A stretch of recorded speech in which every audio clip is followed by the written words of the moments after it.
Hello everybody, and welcome to the LJL Officially Unofficial podcast, episode 14. I am your host, Alex, otherwise known as Lexi, by Swan and Unit, and of course I'm joined by the terrific Nymaera, otherwise known as Alex Hapgood in the real world, and the fantastic Sam Hapgood. He goes by Initialise on the internet, if you didn't know that.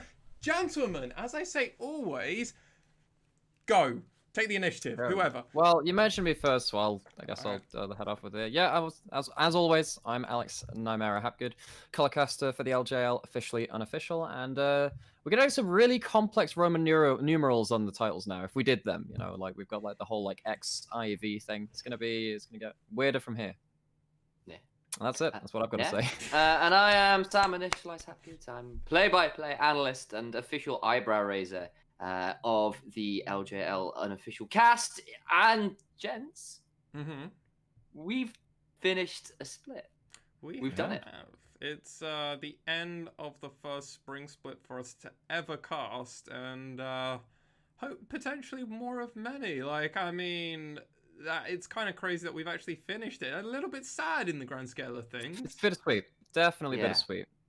You know, we've got a while off now, and we'll have to think about what we're going to do without the LJL for a while. But yeah, we've definitely some weird emotions going around. We've got another month and a bit off. We should be used to this. We've had a month and a bit off before. True. We'll come back to that one, I think. Yes, we will definitely. But who are we? Well, we are a group of fans of the LJL that realised that the LJL wasn't getting any form of coverage. So we decided to take that into our own hands. We also wanted to start doing some casting, hosting, producing, and all that around content creation. So we took it on upon ourselves, and we started being the first and now premier one-stop location for all things LJL related news, coverage, and much more. We don't have any affiliation with Riot Games or any of Riot Games' partners. This is our own views in the grand scale of things. Anything that we do say here is just our own point of view. It does not represent the LJL Officially Unofficial streams and casts that we do. This is our own, just us chatting shit half the time. By the way, by all means, do check out our own individual social medias, as well as if you are watching this on YouTube, you can see underneath the video, or also just on the video itself, it has our own links for our Twitch and Instagram. It's LJL_officially_unofficial, and our Twitter is LJL unofficial, and Nymaera, Initialise with a 1, and Swan are our online handles that we use. By the way, as I mentioned earlier, you can find this podcast not just as a video, but through all of the audio streaming platforms out there. If you type in LJL into most podcast finders, you'll be able to find it. No one's come to me yet saying they can't find the podcast in the audio form, so I'm rather pleased to say that we're on pretty good going. Unless they're people that can't find the podcast and therefore can't hear you saying how to find the podcast. That's the problem. But then that's just a paradox that I can't fix. So, I mean, I'm not going to put... We're time travelers. How can we not fix paradoxes? Come on, man. We cause them. We don't fix them. We cause them. Okay, I see. We cause them. Right. Exactly. And sorry, obviously... guys, and obviously, be safe. Try and be as healthy and as happy as you can be in these troubling times. Obviously, moods and affecting will change, but at most, make sure you tell those that you care that you do care about them and everything, and send those messages. And if you don't feel like you can send those messages, that's okay. Look after yourself. Self-healing comes first. Just wash your hands, you dirty bastards.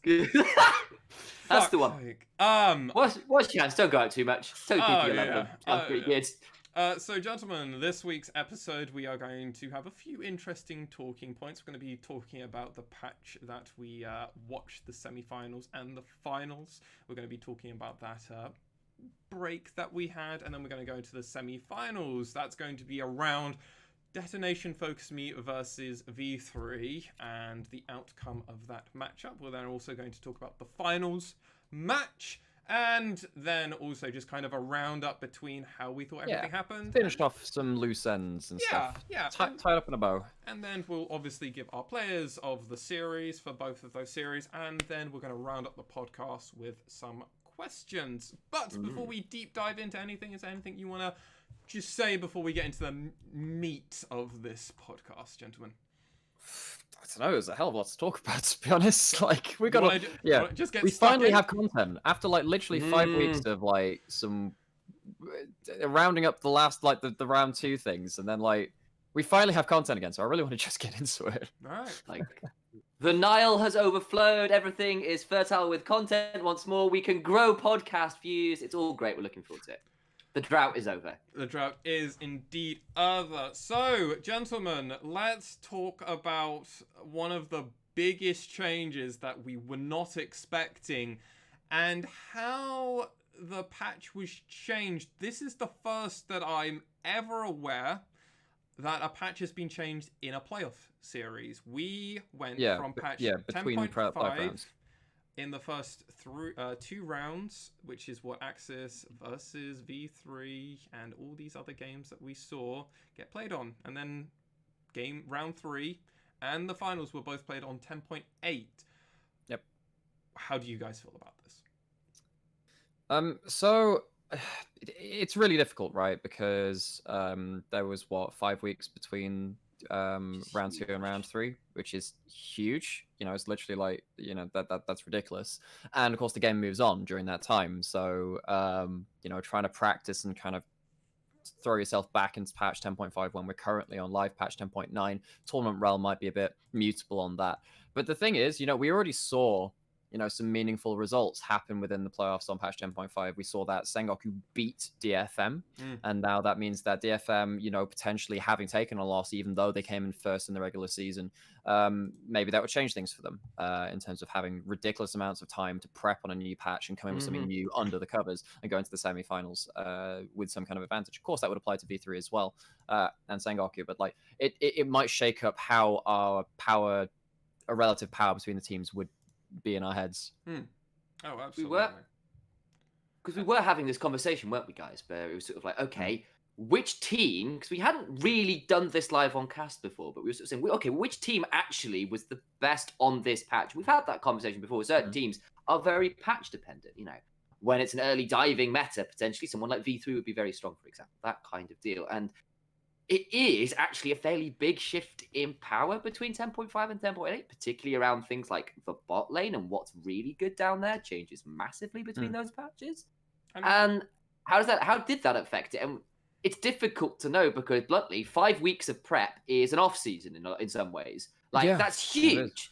And that's loads of time not on stage. That's loads of time for people to hide things that you just don't know about. And there is that element of certain teams will always prep better in isolation or without play than others. Some teams just really need the stage time to come together. Yeah, it depends which echo chamber is the most functional, right? Because if you're just going to be insulation, and it's like, if you get the right idea when you're practicing like that, and you get 5 weeks of really high value prep compared to a team that, say, for instance, with the Sengoku DFM series the first time, you know, in round round 2, right? We thought that DFM had a bad read on the meta. They didn't know how to deal with Victor Varus. And a lot of that comes from the prep that they had. So with 5 weeks, if they had another bad idea or they had a really good idea, it changes how you approach a series. I mean, one of the big problems for me is, in the grand scale of things in regards to this, and this links to that 5-week break, is we were the first region to have any games for their playoffs. We had our first match, which was, as I mentioned earlier, V3 versus Axis, was, God, it feels so long ago. It was all the way back so long ago. on the 23rd of March is when that game was played. I can't believe that we've only really just finished our playoffs, and yet we started it so long ago. And it was on patch 10.5, which even at that point, it wasn't the most recent patch. Patch 10.5 had come out at the very beginning of March. We already had patch 10.6, but it's very rare that you start on the patch when it first comes out. Oh yeah, you normally have like a grace week before bugs are fixed. So it's like we started probably a week early, really. Maybe 2 weeks early. I mean, let's be real. The first region to finish were our brothers and sisters over at the VCS. Their first Shout game... them out. Oh, absolutely. Their first game was the 10th of April. Now, obviously, they were still playing... They still had their spring season leading up to that point, and then they had a short break because they had to have that in-between period. We had our in-between period during playoffs which no other region did, to my knowledge. Yeah, everyone fixed we've it had our during their gripes regular. about LJL schedule, but this is bad. Yeah. I mean, I'll be frank to both of you and our listeners. I'm very disappointed that this is how this went down, because keep to the precedent that they've set of always keep the same patch, right? I assume they communicated this with the players and the teams and everything else. Yeah. But you don't know how much it is just Riot going, well, everybody else is playing on 10.8, so play on 10.8. Yeah. Yeah. But I mean, tournament realm is mutable, right? You can change what it's on. That's how, like, you have a different tournament realm for each region and stuff. That's how they prepare this stuff. And it's also what you scrim on too, and you do your practice on. But yeah, I think, and the thing for me is that we can't exactly blame this on COVID either, because like there was already going to be a month break. It just added an extra week onto it, effectively, in this downtime. So like this would have been an issue regardless of the global situation right now. So for me, it's I don't know whether it's a logistical thing and their hands were forced on it. If that's the case, then I think that whoever is in charge of event management needs to step it up. This is the first time we've seen this playoff format, and it's really good in terms of the format. I like it. But if this is going to be the way it's going to happen with like a 4 or 5 week break, it's difficult. There shouldn't be really a break. There should full stop. I don't know any like other reason. 2 week break. 2 week break at most. Frankly, playoffs should be a very streamlined thing of you do round 1, round 2, round 3, round 4, and at most they should be 1 week, 2 week, 3 week, 4. It could be a month-long thing, but you just do lots of it. I mean, LPL has how many matches, and they condense that into 2 weeks, basically. Yeah, true. So what's the They've got the double bracket thing. Yeah. So like, I mean, like, I think the 2 key issues here for me is like, should the patch have been changed, and should there have been that long break? I think probably the one to start with on that is, should there have been the break? Because I think that break is way too long. I think it just needs to be short. And we've just gone over that, and that competitive integrity is really hard. Yeah. Having said that, if you are going to have a break that long, how fair would it have been to not change the patch? How when we've talked about scrimming is one thing, but actually if you're going into solo queue and you're trying to practice these new champs to try and pull out counters and stuff, and change what your read is on something, that can be really hard to do if you can't practice it in solo queue. But then, and how fair would it have been to not change the patch at that point? But then the thing for me is like, the thing for me is like a playoffs, like particularly in the league ecosystem, right? We have playoffs on the same patch. That is the way that league has done it for forever. And it basically raises the point of what is the purpose of a playoffs, right? It's like, oh, to determine a winner. But then it's like, in another way you could phrase that is determine the best team on that patch for me. Having a playoffs is it's a very rock solid way to say, look, you're going to be put through the Forge, you're put through the Crucible, and we're going to find who is actually the best team on this patch. And when you change, if you change patches halfway through a playoffs, effectively for me, you've then just set up a different playoff. For me, in some ways, then round 1, round 2 are separate from round 3 and 4 for me. Yeah. Round 3 in the finals. And I'm not sure, and I don't think that's the purpose of a playoffs for me. I get in terms of the logistical side of it, but like, you've got Riot money, for fuck's sake, at the end of the day. Really, you do. Something of, oh, but we can't get the venue for a month. You should be able to turn around to the venue and go, okay, we're going to do... Yeah, but even when they were doing a 4-week break, regardless, right? Originally, no COVID. Yeah. There shouldn't be a 4-week break, full stop. There should be a max of 1 week. 2 weeks, absolute max. Yeah, I think 2 weeks is what we see between some player friends. But even then, in my eyes, that's far too long. It should be at most a week. 2 weeks, I think, is acceptable, but it's not optimal. Yeah. And like, it shouldn't be something like Riot should be able to turn around to a venue and say, we don't care how much we have to pay, frankly, we want to get this done, or we'll go to a different venue. Contingencies. Yeah. And we also don't know what the teams agree to, because actually I wouldn't be surprised, because obviously we're not privy to communications between the teams and Riot. There may well have been a communication between the teams saying, actually, teams and Riot saying, okay, Riot, what do you want? We've got a 5-week break, guys. Do you want to play on 10.5? Do you want to play on 10.8? And maybe the teams came to the conclusion, let's play on 10.8. We don't know what that discussion was, because there may well have been something there. Sure. That's true. I mean, it's just... And I agree, the anyway, distance is wrong. That time is ridiculous. So basically, it just leaves us in this state where we're not particularly happy with it either way. Like, there's always going to be questions, and actually, because of this change in, the very structure of the playoffs in terms of, like, the bedrock which all these teams are standing on, it may very well change the results.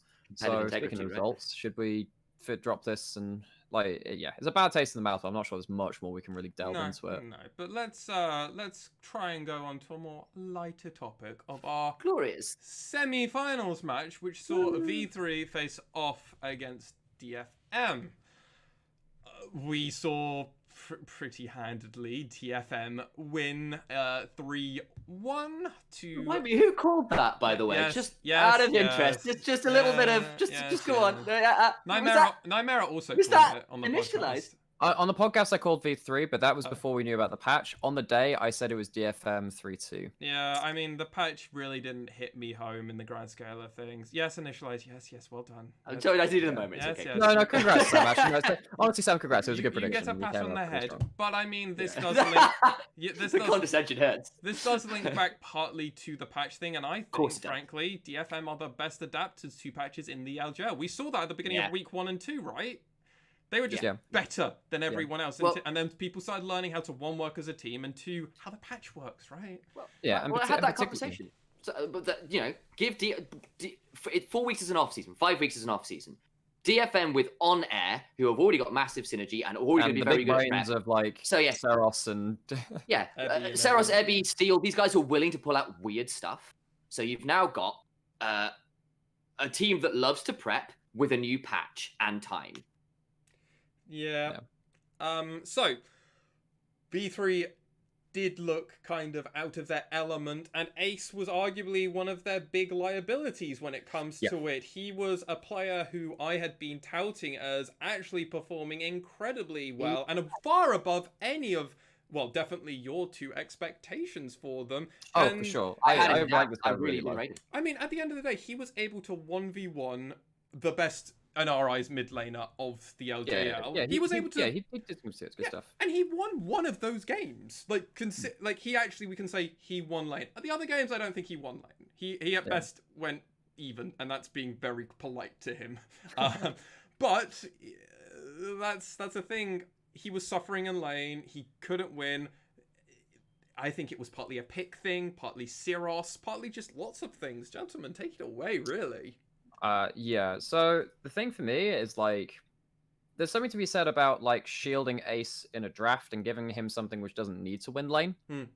That didn't happen in game 1. Right off the bat, he picked up a Zoe pick, and it was against someone we'll get to later, a Xerath with a Trundle jungle, which was like super weird stuff coming out of DFM. And the whole thing with that is that Zoe can push in early versus that lane, but if a Trundle pillar comes down and you lose your flash, like you lose a lot of ways to go aggressive onto the Xerath. Yeah, you do. Whatever it was in terms of the communication, he blew his flash early due to a Trundle pillar. He was down. I think he got Flame Horizon that game, actually. It was that bad. It was not good. The game ended with Saros at 431 CS, Ace was at 324. Yeah, but for me, like, I mean, without talking about the rest of the game and how that all shook out, just in terms of the early lane, what that meant is that Boogie, who has been the superstar jungler and stuff, like, then had to shield mid so hard just to try and stop Ace from bleeding out, really, in this mid lane and costing him the game.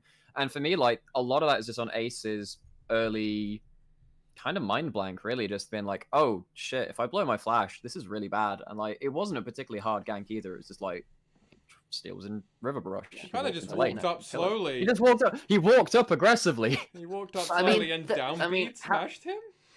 I mean, that's the deal when you're playing against a Xerath, right? Is that, actually what you're playing is skill shot dodging simulator. There is a reason. So there's an apocryphal story that basically says, Faker used to love playing against scripted Xerath players because it was really good training to avoid skill shot. Scripted Karthus as well. Scripted Karthus as well. Like, so and he basically, yes, that's the best way to get better. Play against people is a great champion to play against for Boogie because Xerath has no escapes. He just it should be dead 3 times, 4 times over, even if it is Syros and he's going to move back. This is a champion that Boogie would normally be like. But versus Ace, Zoe, but with Ace struggling so hard, right? And this wasn't the Ace that we had seen before, and that I've already said that point. And it was. Do we think the patch affected that? To a point, yeah. To a point. To a point. I think for me, it's more about.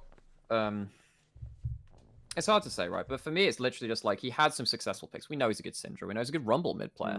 Like, he got one Rumble game. That's the game that they won in this series, by the way. He still got absolutely crushed in lane versus, I think it was... Played team fights pretty well. No, it was a Syndra. Syndra. That was the Syndra game versus Sarah Syndra. And, like, he just run bot, put an equalizer down there, and it was great. Cool, nice, good job. But like the other games, like, he was, again, made some early mistakes. He picked up a random Zillion. First time we've seen him that in the split. It was ineffectual. They didn't show that they know how to play around Zillion combos and stuff, like putting a bomb on a champion that dives in and then putting the second one for an instant stun. Yeah, so for me, Ace, part of it was not on comfort champions, which have worked well for the team and the team knows works for them. And part of it is just like basics going wrong. Like your basic mechanics and presence of mind is not working. Yeah. So yeah, Ace for me, really not good in that series. It's also just something specifically with the Zoe. It's like, I can't even blame this on the patch. Because V3 have indexed into giving Ace Zoe quite a lot this split in general across numerous patches. It's not even something new. We've seen him do this before, and I think the way I put it is he's very quiet on Zoe. You don't really notice him. And how often can you say that about a Zoe, particularly late game, where Zoe hits a paddle star and it is damn well noticeable? Yeah, particularly when you're in the semi-finals too. Like, how many players of that caliber would be quiet? Well, look at C9 in the Juggernaut match. Niski got Zoe a couple of games, got like multi-kills. I don't want to flame Ace too hard about his Zoe, as we've already said a little bit about that. So let's move over onto Syros, though, who we don't get to flame because the man had a very impressive showing and arguably redeemed himself versus Sengoku and Pyrion from their previous series, frankly, in my eyes. What are your thoughts on Syros, gentlemen? So this is the thing, right? We've just hammered Ace a fair bit, but how much of that is Ace and how much of is that? So in tennis, you know, we talk about forced and unforced errors. Syros played really damn well this series. Really well. Like, game one, Xerath counterpick to his Zoe. Like, what? We hadn't seen that from pretty much any other region. We've seen a bit in EU Masters, actually. We haven't seen that pretty much anywhere else. So for me, like, that's new tech. It's new tech. Right? It's new tech stuff, right? Yeah. He's just like coming out with completely new stuff. How does Zoe dodge? LJL, that's what. That's it. That's it. How does Zoe dodge skill shot if she's going to have to jump back to the portal she just came from? Zoe just aims at the right point, and it's going to be a free skill. Yeah, basically you're looking for a point with the Zoe Xerath matchup, and they won't even too bad. But like, if Zoe can like go aggressive onto the Xerath, like flash past the skill shot or portal past the skill shot, land asleep, and then start like dunking on him, that's great. But basically, Syros played with real poise this series. He was out laning super well. And like, one thing for me is like, basically he was actually the point of pressure a lot of the time in the early game for DFM. Like the mid 2v2, Steel playing a hyper ganking jungler in Trundle, and then him just like pushing in mid, always having priority whilst having teleport, being able to scale up as well. Syros played so well. Yeah. I mean, so the 4 picks he played was the Xerath, which was great. We had a conversation about that. He played the Syndra, which looked good in lane, slightly dodgier in team fights, but with, you know, we saw the idea. It looked fine in lane, to be honest. But yeah, it was. Well, he got a massive CS lead, but like teleported weirdly into mid lane to die a lot. And Boogie was always just. So we'll go over that. We saw his Ziggs come back, which has always been good and very strong on this patch, and he went back to the Azir as well, which, like, I mean, Azir's just meta, so yeah, he is, and it's not, which is great, right? We had that conversation: can Syros play meta champions? And like, he's gone back to the Azir and looked good on it, particularly with his ability to teleport on that champion, which is not something you necessarily think about. But Syros' ability to teleport and find disgusting shuffles was. Yeah, really ironically, way back in like season 6, 7 or whatever, when it was like Syndra being super important back in that meta and loads of teleport mid laners being around, people were like, oh, you really don't want to take teleport on Azir because he just doesn't do anything when he turns up. I mean, apparently you can do. He's making it work. Shuffle them. Every day you shuffle. Yeah, particularly game 4 was really good. Yeah, game 4 was every day is shuffling. Yeah game 4 was really huge. I mean, if anything, and we'll go into this once we have a complete roundup of both of the series, I mean, I think Syros is finally actually finding a bit of comfort, and it's surprising that it's taken him basically till these last few games. He had comfort at the beginning when arguably he was just better than everybody else because of his team as well. Then we had been saying some question marks, except for Initialise, who was just a fanboy and blinded like me. Yeah. You're blinded like Syros, like I'm blinded with TSM. All right, we can. I had accept faith. That. We'll put it that way. Yes, yeah, you gotta have faith. Yeah. Baby. Yeah, he looked really solid on in all these games, really. So even when they did lose, He still didn't look that kind of trash. He might have He slightly was inted, but slamming lane. yeah, Like, exactly. he was slamming lane either way, right? He did that all 4 games. Yeah. And yeah, the game 2 on the Syndra was like, his team fights were meh. And that, that's a point off of his, immaculate performance. But, like, he played really well besides that. But Oh, for you him know. to get so far ahead, though, it does take 2 to tango. Mm-hmm. And Steel, we're going to go far more into this Trundle in the grand scale of things. But Steel's Trundle, my god. Yeah. I was not partly expecting Steel to play a proactive Trundle as much as he did. This looked very good. Initialize, you are the man that lives in the jungle for us. What was your thoughts on Steel and Syros together with this Trundle? Big deal. So Steel played the Trundle all 4 games. And this is also worth pointing out. This was into Paz playing Maokai. It was Ornn. It was, and then it was Maokai and 3 games of Ornn. So Steel has already got all the stats he could possibly want to steal, which is really, really great for that Trundle. The second thing is that Steel played the early games really, really well, specifically versus Boogie. Boogie really indexed in towards a Graves pick, which was very, very powerful on the patch. And he also went towards his Rek'Sai a couple of games ago. So he had 2 games of Graves, 2 games of Rek'Sai. And the thing was that Steel really read what Boogie wanted to do. He was trying to farm, and he was constantly shadowing where Boogie was. And Boogie was really struggling in a lot of games to find his usual crazy explosive early games. And game 2, didn't play Echo. But Boogie game 2 went crazy. He managed to find some mid-game fights that got him super snowballed. Partly why Seros looked a bit shocking in team fights was because Boogie would flash and blow him up with lethality Graves. It's like, well, that's you done as a champion. Yeah. But Steel played partly team comp very well, lots of stats to Steel, partly really did a good job of tracking where Boogie was. And the other thing was playing with Xerath with the Xerath was great, setting up for the pillar slay for the stun to come in from Xerath. Lots of cool stuff going on there. And also little bit of index towards this bot side of Utapon and Gan, who also had a killer series, and Utapon got the player of the series for the official cast. And game 3 in particular, DFM had a great level 1, setting up Steel to halve the map. And that bot side focus game 3 in particular was a nutty display from Steel. We'll go on to the bot side in a bit. Yeah. Let's go back to Steel in the jungle and kind of how that compares to Boogie as well. Yeah, because I think for me, so Steel has looked... I mean, the thing is, basically, we were taking so much... We were giving him a lot of flack, basically, for saying, look, if something happens at level 1, Steel looks really out of sorts. Didn't happen this series at all. You know, there were no level 1 plans. They were just looking for Boogie to out-jungle Steel, and Steel was pretty much everywhere that Boogie wanted to be. Besides in game 3, really, I remember on mid 2v2 where Rek'Sai kind of managed to get the jump and get like got a good kill. Get a kill, get a flash out of the mid lane as well, and all this other stuff. So Boogie, he wasn't completely silent, but Steel just nullified him so hard. Yeah. And the thing about Trundle is that he does scale so well as a early game jungler, if you get what I mean, because his pillar is very effective because they've upgraded his early slows on his pillar in recent patches. Was one of the reasons. It wasn't on, I'm trying to remember if it was before 10.5 actually, so it might have been some kind of like a legacy buff, but then it's kind of just become more important now. I'd already checked that Trundle had not been buffed or changed. This is just... he had like some so this season I remember him having buffs to his but it wasn't between 10.5 and 10.8. That's what I'm saying. That's what I'm saying. A legacy buff which was earlier than that, which just people hadn't picked it up yet. Yeah. So he has more movement speed when he's on his frozen domain, and then his E gives you more of a slow, particularly against like immobile champions. That's really impactful. And yeah, no, he just ganked the crap out of V3. Yeah.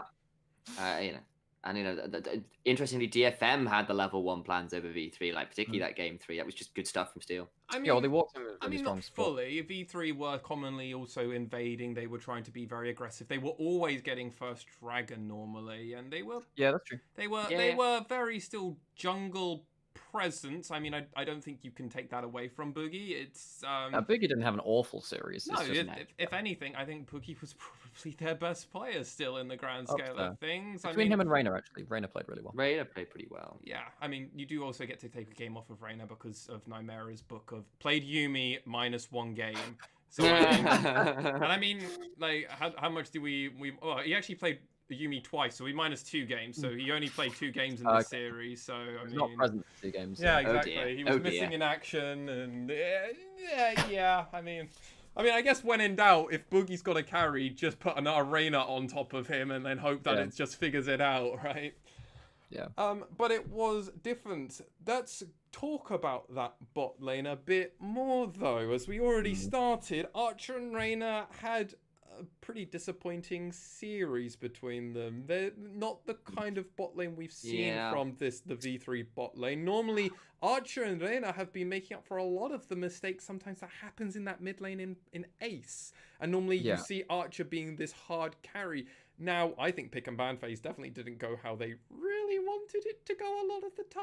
I'm gonna go on a whim and say that, especially for Archer, a lot. Yeah, I think it's weird, right? Because in game 1, we saw like a huge early game lead for DFM when they again, like, Zoe just kind of capitulated the mid lane, and it was really difficult down in the bot lane. Loads of summoners being burned, and then Boogie not being able to get across the map because he had to prop up the mid lane so much. Top lane was a tank matchup as a non-factor, and like Archer and Reyna managed to get to a point where they had like Misfortune Yumi, and they were like hyper, they were doing a lot of damage. Team fights had some good stuff, but it just wasn't enough because it eventually came to the point where like they had to outplay and dodge so many skill shots that it just didn't matter. I think game 1 was like a point in their favor in a lot of ways, but it wasn't enough to close out the game. We're all waiting to talk about game 3, though, I guess, because that was not good from the duo lane of V3. It was really they didn't respect. So it was a dumpster fight. It was awful. Yeah. Bit of context. Game 1, it was the Misfortune Yumi, and they did quite a good job of helping bring that game back. Actually, the two of them, they stayed alive, avoided a lot of skill shots. It was great. Game 3, same bot lane. It was the Misfortune Yumi combo. But this time, DFM had themselves a bit of a strategy. They split the map in half. There was a Nautilus to back up Utapon's Aphelios. Trundle basically turned up, started stealing Krugs. Having split the map across, and you know what Reyna and Archer thought was a great idea, guys? We're going to walk in and contest that and burn a load of summoners doing it. No, the Krugs contest wasn't the problem.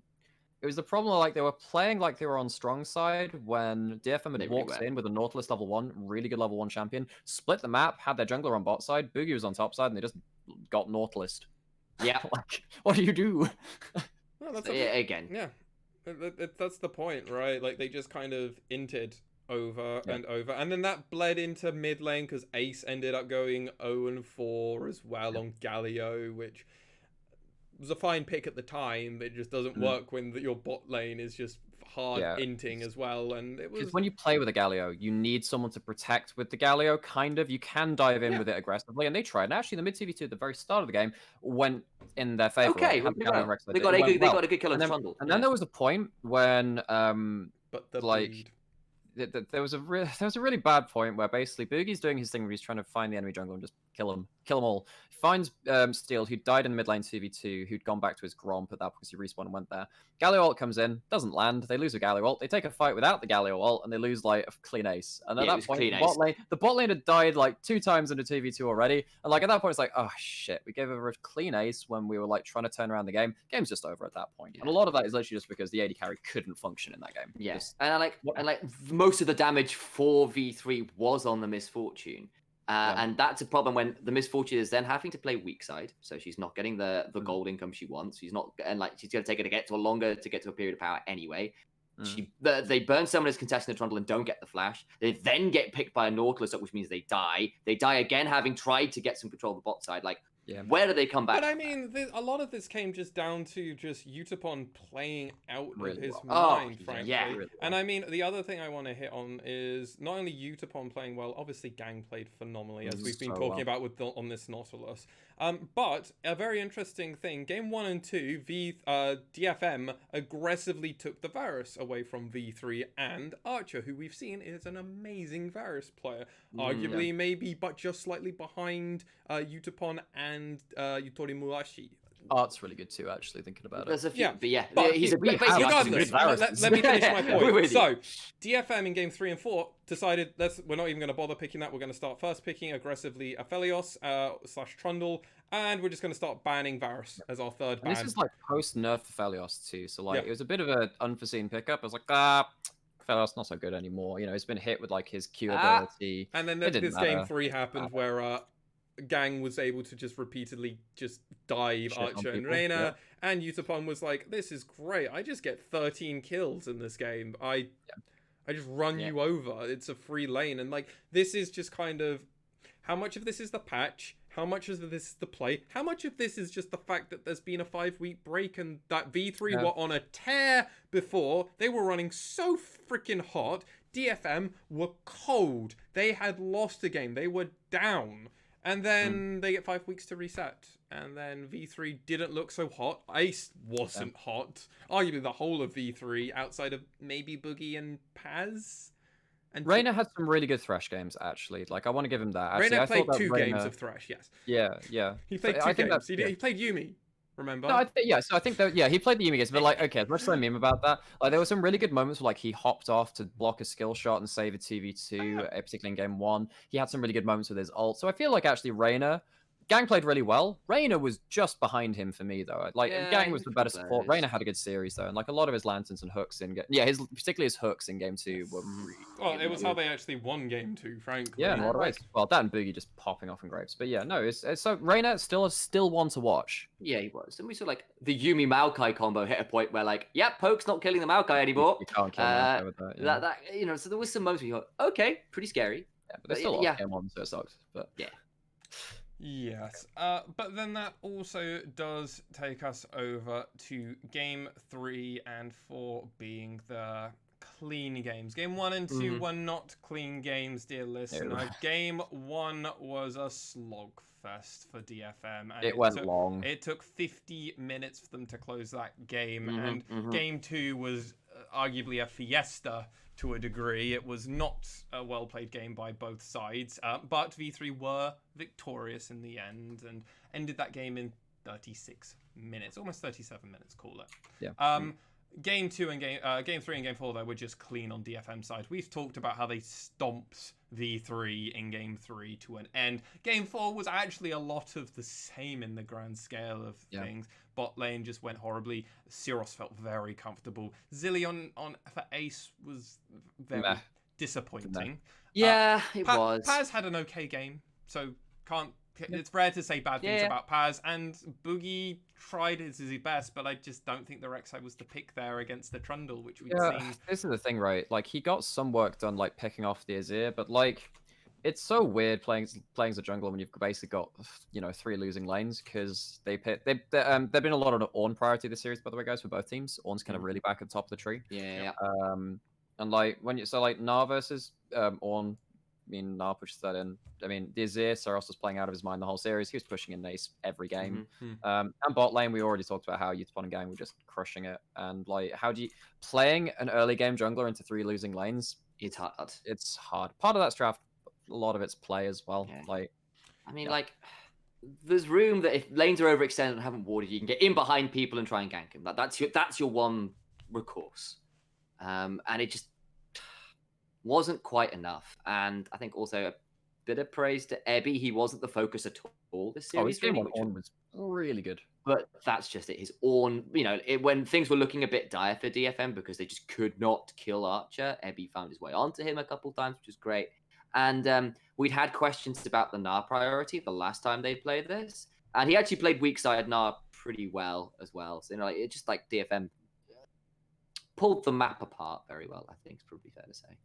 Yeah, I would definitely agree with that. The LJL Officially Unofficial's player of this series was voted, and I am pleased to announce that it was Utapon.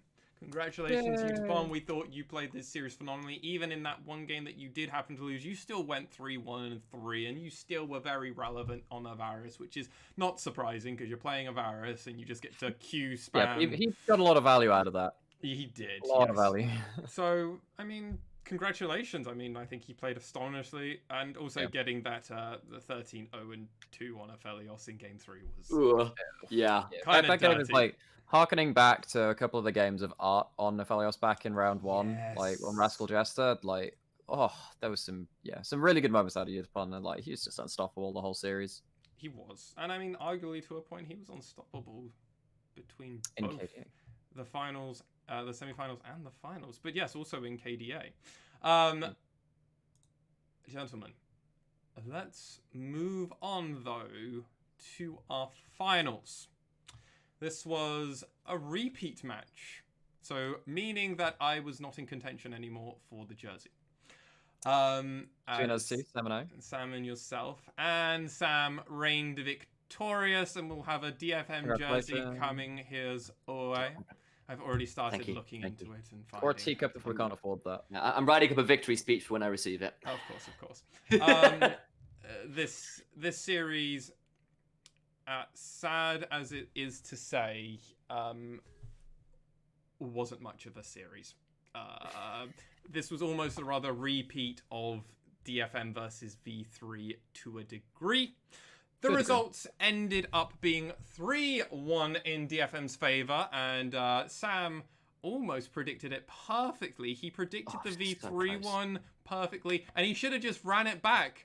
He almost did. I believe on the podcast you even said 3-1. You should. I did. No, I said 3-0. I went for the really spicy 3-0, and you guys are like, "What's wrong with you?" Yeah, I stuck with it. Never go for the 3-0. Because it rarely happens. They're not C9, mate. They didn't go undefeated in their spring not split. G2. Yeah, well, G2 didn't go undefeated in their split spring regular season. C9 didn't they? Or did they go? They lost. They lost one to TSM. One game. Yeah. Right. Yeah, which is hilarious. C9 so much better than everybody else. God. Anyway, DFM, but so DFM much better than everyone else. Apparently, yes, on this patch. So this was a big thing where it falls into the narrative that I have been saying to our listeners regarding Sengoku having to wait 5 weeks to play a team that they had stage time, that already had stage time, right? This is them revisiting a match that, if it was on the same patch in a similar environment, maybe it would have been different.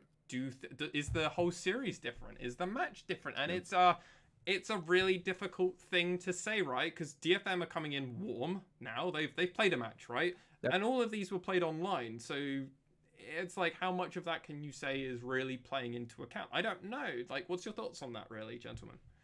I mean, so we've heard. I mean, I've said it on Cast on previous podcasts. You know, there are a lot of teams that just said waiting in the finals, particularly in this playoff format, right, where you've managed to play an upper bracket match, and you know, even if you lose that, you can get back to the finals. But if you win that, you wait in the finals. It's a benefit because you get to play less, but you still get to play something, and you get to see your competitors duke it out as well.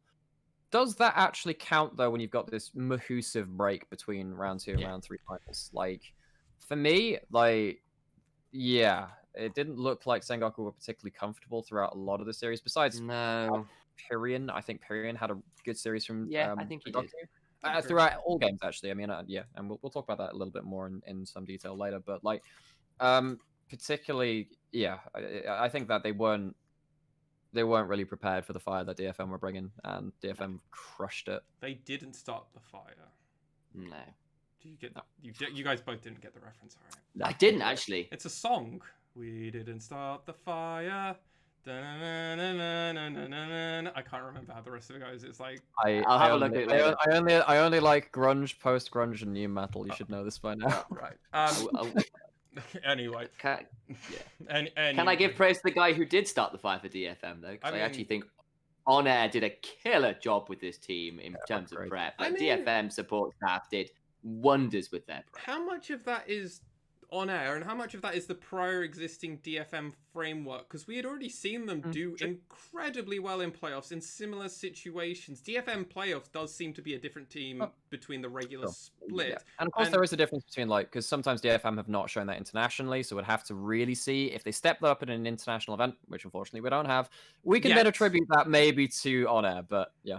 Well, I guess I'm saying On Air and the rest of the coaching staff, because I think the support staff for DFM, in terms of their prep for, over that 4 or 5 week, was pretty phenomenal. Yeah, I mean, Kazu has been with them for a full year now, almost a year and a half now, I think, actually. I think he probably is. Clearly things are working. I think it was 2019. It might have been very early 2018. It's not really important because it's just like, clearly they're doing the right thing. But let's get into the biggest jabetin that we've probably ever seen in the LJL. So, Sengoku had priority when it came to pick and ban. They chose to go blue side, and they insta-locked in Trundle in the jungle. Nymaera, Initialise. What did DFM do in response to this? So, DFM, they played the whole semi-finals with a Trundle jungle. They played 4 games. Oh, right, sorry, yes. DFM played it. And they made it look good. They made it look really good. They were ganking all the time. We were already talking about Steel, like, oh man, this guy's Steel like... will only do 4K. The Maokai, they can't do anything. Steel would only do 4K of damage, but it was 4K too much, like, considering, really. Like, so how much damage did he do, like, secondary from, like, stripping out ult, stripping out resists, and, like, press the attack and stuff like that? Anyway. Yeah. Absolutely thousands. But you know who isn't a tank and actually does pretty well into Trundle? It's one of Sam's champions. Kindred. Kindred came out. Do a little dance. As a counter to Trundle. He would have been happy if it was Evelyn, granted. I would. Yeah. Boogie had Evelyn banned away from the semis. Close enough. So sad. But basically, what this shows to me is that DFM, they knew Trundle was a power pick. Whenever there is a power pick that you have been practicing, you practice everything that works with it and whatever works against it. They played the Kindred into it, and it worked really well into the team comp Sengoku were doing, but it just meant that this Trundle found it really hard to do anything. So, like... Yeah. Can I go at the matchup itself is, like Kindred wants one thing in a lot of ways, and that is marks. Kindred with marks is a very different beast to Kindred without marks. You hit the 4 mark, hit that 4 mark.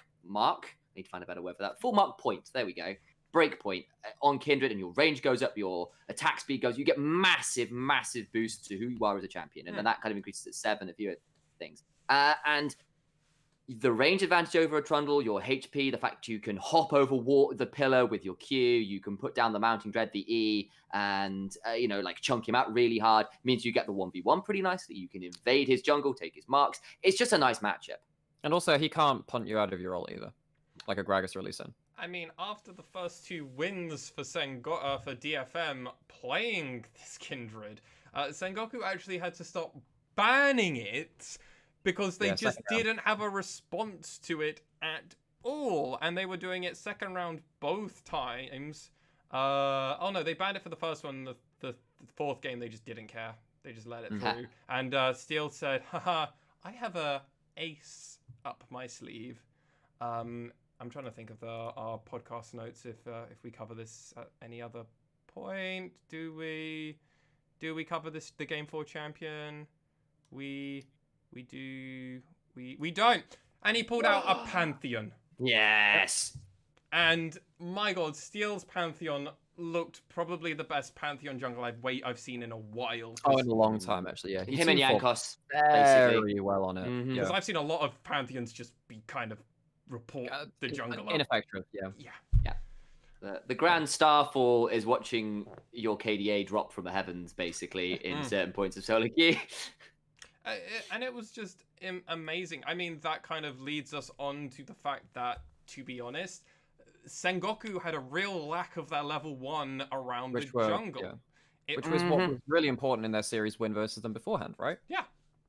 I mean, they just never invaded. Across all 4 games, they didn't do a single invade. Steel has been shown to be a player against V3 and against Sengoku, regardless of their other games that they've played against other teams, that he can be a point of weakness. We have highlighted that on the podcast, and if you invade him, you can find an advantage to DFM, especially if it's just getting early dragons like we saw with V3 in their series. They didn't get much, but they were able to force Steel into a place where Boogie at least had dragon control, and then that helped to some extent. I mean, it got them that game 2 win, frankly. So, I mean...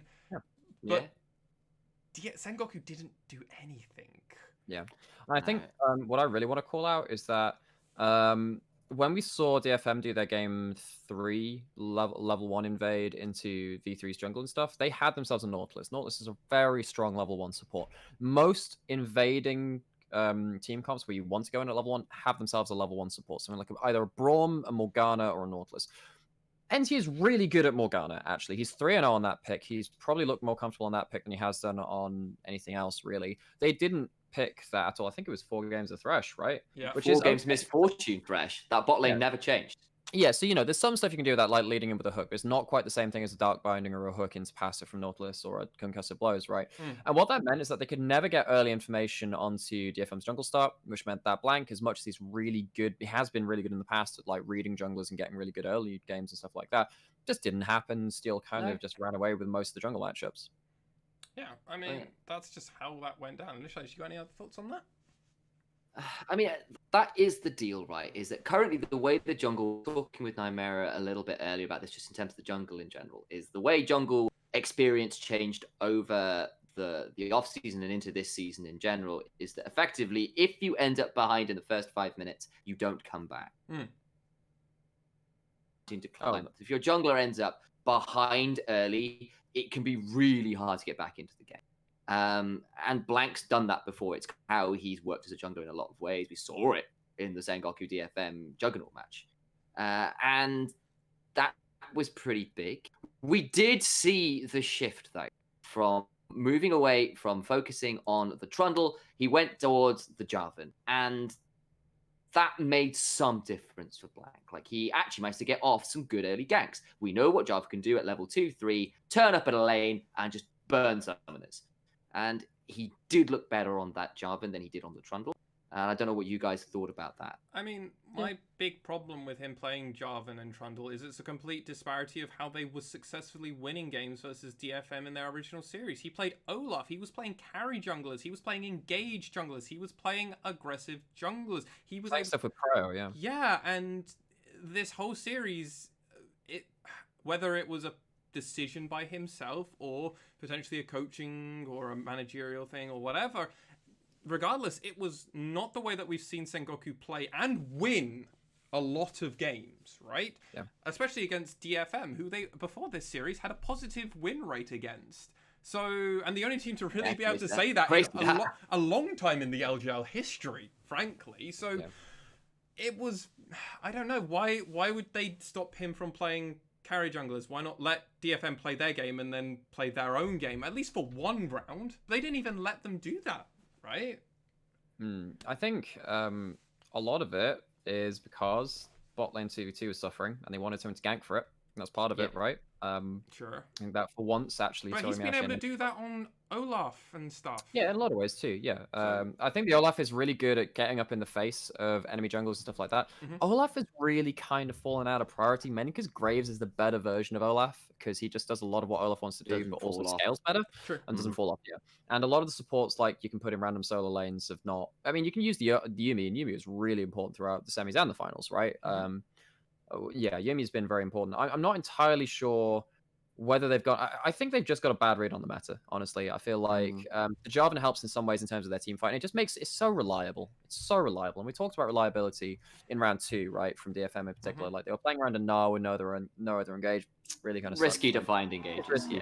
When you're playing with Blank on this hyper engaged champion, the Jarvan, they managed to find a game 3 victory, right? And that was a crazy ass game, but a lot of that was due to the Jarvan and what it could bring over something like a Trundle. Yeah, and like Jarvan is great for wombos, right? We've seen that before. And Blank plays a good Jarvan. We know that.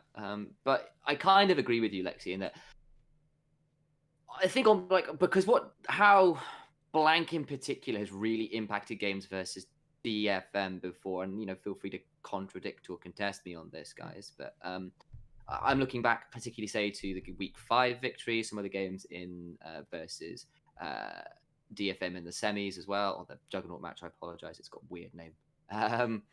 Was Blank being on a jungler that did kind of 2 things, and one of those was be able to hard force the issue, and that's either in a 1v1 in the jungle and just go into the jungle and invade and do things, or force a fight, particularly bot. So like he's done that with Elise. That's how they won really hard in the regular season. Is he turned bot when they were playing DFM were playing a Felios Karma. They were pushed up. He comes in behind Elise. It's a double kill bot. He runs over the game, turns up in every lane. He picks up an Olaf, runs at you in a dragon fight. You can't kill him. He's in the enemy jungler, killing you off. You've got a horrible level 1. What are you going to do? Jarvan's great at ganking. He can do that. He can do that sort of like. He can punish that, much like, say, the Elise or the Olaf in some ways. He's not quite so strong in the 1v1 of the jungle or the invader, it's fair to say. And I wonder whether that was an issue. I mean, to the earlier point where I believe Nymaera, when you said, "Oh yeah, you played Graves instead of Olaf," well, Graves was banned all 4 games versus Sengoku, so wouldn't have been able to fall on to that. Graves. But I understand the point. Obviously, I mean, Boogie made Graves look destructive against Steel in that second game. So I mean, I think after that, I think actually yes, against the other next 2 games, Graves was never allowed to be played against DFM because clearly DFM hadn't prepped for Graves, right? They had they had prepped for a Trundle meta and they had already responded to the Trundle meta. I wonder if maybe Initialize's point earlier about the Elise, go into the Sinner route, right? Fuck it. Play Elise. Play Lee Sin. Play these kind of champions which we've seen blank basically solo win games on sometimes. And I almost feel like that was a crutch they were forcing upon themselves, maybe, to play DF. Like, it's the principle that I said on cast.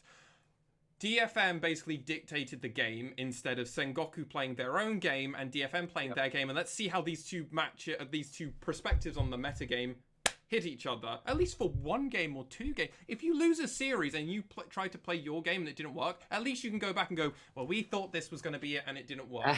It seems like this was just blank being forced to play Trundle because DFM played Trundle. Yeah, in some ways, yeah. And like, and I think but then obviously they stopped playing that and then they started going J4 and other things and it just... apparently still had like 4 other champions to play. Yeah, I think the thing which I was very impressed with Sengoku earlier in the split, well, when they were on their win streak coming into the Juggernaut match as well, is that they did just play towards their own style instead of a lot of takeaways. They were just more like, hey, we're going to play this. This series definitely felt like they were really rattled by DFM and what they were doing. They just had to try and stop them from whatever they were doing, and they never found like a good comp for them. Well, I mean, game 3 they found a was game 3, and that started really well. And we kind of dubbed that combo the shot glass combo. So what they had done is they layered a Jarvan, a Ziggs, and a Misfortune all together. And it was like because it's the bomb inside the glass, which is the and there's a lot of shots from Misfortune. It's great. There was so many layers to that part. It was wonderful. And like, and that did look something. It's less funny, you know. Yeah, I know. But we're all it's easy to do it on cast, right? Yeah. Thanks. We ruined it. It's okay. Utapon did imbibe very deeply from this in game 3. I got one shot a great many times up until he didn't. Yeah, Utapon walked into a bar and took a lot of shots. Basically, is what happened. And like basically because this was Utapon and gang had run the Aphelios Karma. They were doing their shove in, let's punish. Early lane looked good. Then blank burnt flashes. Then Utapon and gang were left alone. And Sengoku go, ho, boys. 5v2 in the bot side, let's go. Cataclysm, everything layered on top. That bot lane disappears. And suddenly Utapon, every time he turns up in a lane, blank presses R. And everyone else does. And Utapon disappeared for most of that game. Yeah, and Pyrion managed to have a pick which could affect the map from mid lane. Like, he could actually find a way to get out of mid lane and affect it. And that's with the semi-global of the Zigzalt. Yep. Yeah, that was fun for DFM. Yeah, exactly. I mean, with DFM, they brought back some power picks. We already mentioned the Aphelios, and we've already mentioned, obviously, the Pantheon as well. But there was the return of the Dinger. The Donger. The Donger, the Dinger, the Donger, the man with the turrets. And can we say we're really surprised? Like, are you really surprised? We saw it literally in game 1 of the LJL 2020. Like, first game out, they crushed V3 with it, right? Mm-hmm. V3. And it was crazy. It was, wow, Seros is still picking this. And it's been banned pretty much every game of the regular split since then. And it was only stopped being banned in the semis by Sengoku. And Sengoku were like, don't need to worry about it. And they locked in the Heimerdinger. And in fairness, they did pretty well against it in lane. So Pyrion played as it. He shuffled it back into the jungler and or under turret and he got a solo kill and then like an assisted kill. So like they knew how to pick it off in lane, and that was great. And Seros coming out of the semifinals on such a good laning performance, I was thinking, hey, this is a good thing to build off of. It just didn't matter because Heimerdinger is really good at zone control and killing objectives, and DFM played like they've been practicing with it with the entire split. They made DFM look very foolish around some of the objectives, and they're just like they couldn't do anything about it. Yeah, and we talked about it before, right? Aphelios plus Ziggs means there is effectively 4 turrets around at any given moment in an objective. There will be a sentinel. There will be a sentinel turret from the Crescendum from Aphelios. There will be all 3 turrets from Heimerdinger. Or how many turrets? Is it 3? Yeah, I think. But no, you said Ziggs and it's Heimerdinger. Oh, thank you. Apologies. Wrong yodel. Close enough. I expect another one, right? So with the Rumble, so it's fine. There's a few of them. And I know you've talked about this before, Nymaera, but what Azir around objectives and Sengoku, we know Sengoku love to play around setting up objectives. But what Azir loves to do with objectives, have his Sand Soldiers set up, ready for a fight. And you have to walk into the Sand Soldiers and it's a misery because he's got 3 items and chunks you out to try to come towards him. That's hard to do when you're trying to do that versus so many turret stuff because it's not free real estate for the Azir. There's contesting there. Well, you can clear them out because your soldiers outrange the turret's range. So you can do it without getting poked. But doing that whilst also paying attention to the rest of the team, really annoying. So yeah, no, DFM knew how to set up the turrets really well. They'd cycle Aphelios weapons very effectively, then go towards the Baron, and it just forced Sengoku to engage into them. And the thing with Azir in particular in that kind of matchup is while it was really good in lane, if you don't catch all the priority targets with the shuffle, there's going to be a Lamb's Respite from the Kindred. That's another thing we have to mention as well. And also, just you do get turned around really heavily. So, you get one shot pretty hard. So, Pyrion had a really hard game. And they got, to be honest, outdrafted. Really. I mean, after that game 1 where Syros played beautifully on the Heimerdinger, it ended up being banned on the second round by Sengoku. But come game 3 and game 4, they were back to their old ways of not banning it again because I think maybe they had figured out other things, or maybe they were just we can't afford to ban this champion. Yeah, but this is probably quite comp-reliant too, because you don't want to pick Heimerdinger into everything, right? Yeah. So if they think, Heimerdinger would be not a great pick here, so if they pick it, wonderful. Yeah, maybe that's something to it. I mean, this is where we saw Syros start playing the Azir again. I mean, we saw it at the very end of the series of DFM versus V3, and Syros had a fine game on Azir. It wasn't an amazing one to write home about. It was also a good TP spot. He had the good TP spot. Yeah, but he still died 3 times and got in spots where he shouldn't have been, and it was a fine game. Perfect. I'm not praising him hugely on it. I'm saying it was a fine game. The rest of the team, in my opinion, played a bit better. He did. Okay, I'm going to contest that slightly because, I know I don't want to go on too long, but also, there was a point where he TP bot, got a double kill with a shuffle, and there was a point in the late game where he cancelled the enemy top lane's TP and then TP to Baron to kill everything. It was really good. Yes, but I mean, I think a lot of other champions could have done similar things. It was more the point of the champion, not his play. Gotcha. It was just more the point of the champion. However, he very much redeemed himself through the rest of this series playing this. Now, while you could say, but I mean, if you look at the death scores, that's less relevant. Actually, his Azir in game 2 was really scary, even for Pyrion to have to play against. Yes, he only went 3-3-4 in the final scorecard. Pyrion on Corki couldn't deal with Azir. He just, frankly, that's how it worked. And Steel was just free pickings. It's Corki Azir. It's a really non-interactive lane matchups. Both these guys are going to scale. But then, basically, for me, that game, Gang played Blitzcrank and roamed mid. And just made Corki's day really horrible. I think he went 0-2-0 in lane. He killed him twice, and at that point, it's Corki's behind now. And actually, I think Pyrion played pretty well that game. It's you can't abuse that matchup at all. And Syros made it look really good. Pyrion was the best player from Sengoku I think. Which is but not a long way. Too surprising because he is a very good player. So. He is, yeah. But I mean, playing against Syros, who was popping off, to then also have a good game himself, I mean, I think is worth that point. Credit to Pyrion, he played. Yeah. Wasn't enough, but he played well. Exactly.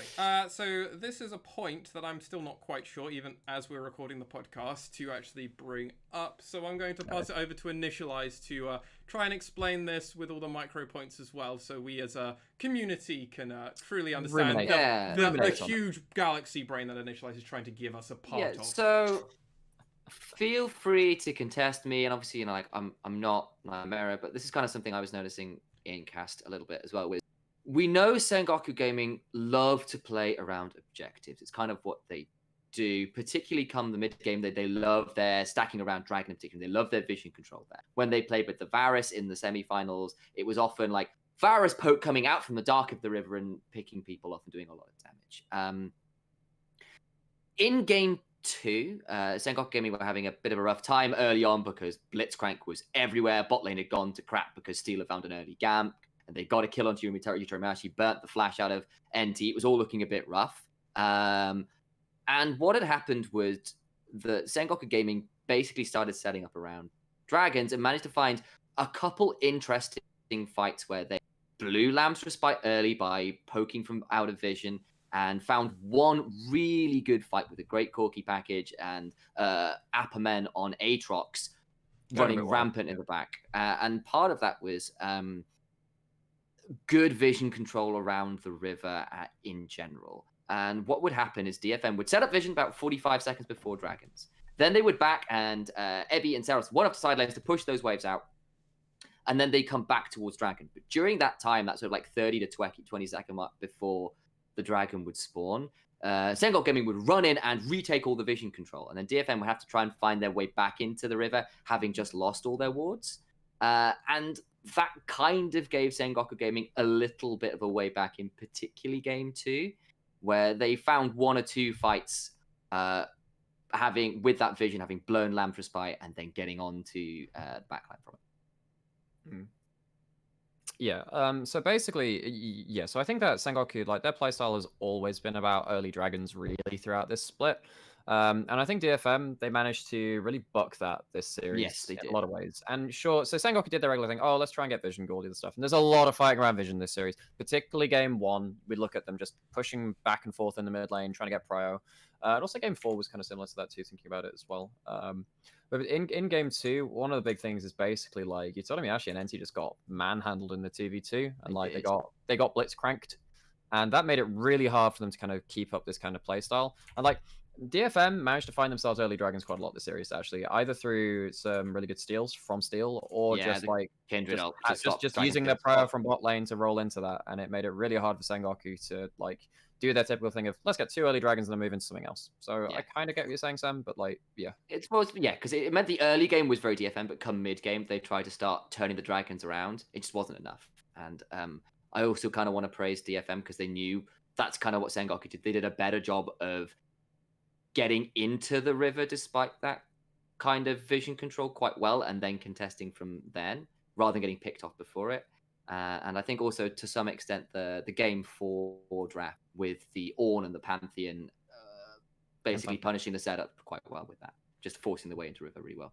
Yeah, the Baroness is really good in game 4 if you want to go back and watch that. Anyone? Sure. I mean, let's actually start talking about game 3 and 4, and I mean the contrast that was between the two games that we witnessed. I mean, this was a Sengoku game where game 3 it seemed pretty interesting, and they like rather effective in the grand scale of things. I mean, this was one of the few games that they actually were able to win against DFM, which, I mean, to be honest, as we've mentioned earlier, it was a slight return to form with Blank getting heavy ganks all over the place on the J4, really kind of allowing the whole team to really kind of set up and feel more powerful in the grand scale of things. And hilariously, these were two games that were basically about the same amount of time, but they were extremely different games in how they actually went down. So, gentlemen, take us away. Ziggs is a thing. It is. Yes. Ziggs is a thing. Basically, in game 3, Pyrion picked up Ziggs. And with the Jarvan just locking in place the Aphelios without someone like a Thresh to get him out of Cataclysm, it meant that Utapon found it really hard to survive, even with heal barrier. So they just dove bot over and over, and like then they kind of used that to get a huge lead. So this is like the one game where the 2v2 for Sengoku was going really well. And they kind of used that to great effect. But then like they nearly threw it away with the same, trying to do the same combo. And like Utapon had a stopwatch. It was only a combo. So like they wasted like Cataclysm, bullet time, and the Mega Inferno. Like all onto a stopwatch target, and then they got absolutely railed on. It was late game enough that they ended up losing a lot of map pressure, and I think I'm trying to remember if they lost the net inhibitor off of that. Anyway, it was super back and forth. There isn't actually a lot of analysis to be done because a lot of it is just like random smoke and mirrors plays with like teleports, bad team fights, and craziness. If you want to hear Initialise start calling DFM the LJL champions, and the Nexus going to 10 HP, and then for them to lose that game, man, it felt good as the producer and host to come on and say, and to flame him on cast to several hundreds of people going, so enough 500 people, and then just going, so buddy, do you wanna do you want to not call the winner of the game until it actually the Nexus starts blowing up? It would have been 3-0, which would have been his prediction to you. I know, because they were so close so many times. Like, you cast them at the end. I did. Why did you do that? They picked up Ziggs. They shoved in mid lane. They got another 2 kills. It's like it's going to be a 5v3 at the Nexus. They've got this, surely. No, they don't, because Peter health bars were too low, having taken turret shots. I was like, oh my days, I'm wrong. And then it goes back and forth, so there's like 3 different base races, and then Steros and Ebby teleport in. Steros, and then they try and shove people away with the Shurima Shuffle and the Mega Knight. It's not quite enough. The Nexus survives. They die too many people doing that, and then Ziggs shoves back down the other way in the end. And it was like, oh my days. Yeah. How on earth did this game end up at this point? Very different to Game 4 though, but yeah, that was a crazy game. Go watch it. It's I don't ever think I've seen a Nexus get that low in competitive play. It was Fnatic OMG levels, that close. Yes. Oh my days. Yeah. Legit, that close. But then it was great fun. But then the contrast that was Game 4 was to be honest, one of them. It was a stomp. Yeah, it was just DFM just going through the motions. Blank was basically a non-factor on that J4, which had an amazing game on the previous game.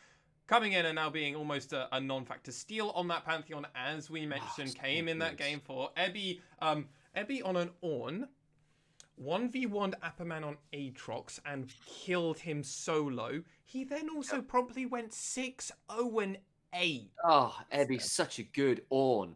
Yes, my days. And you were questioning his Ornn coming into this.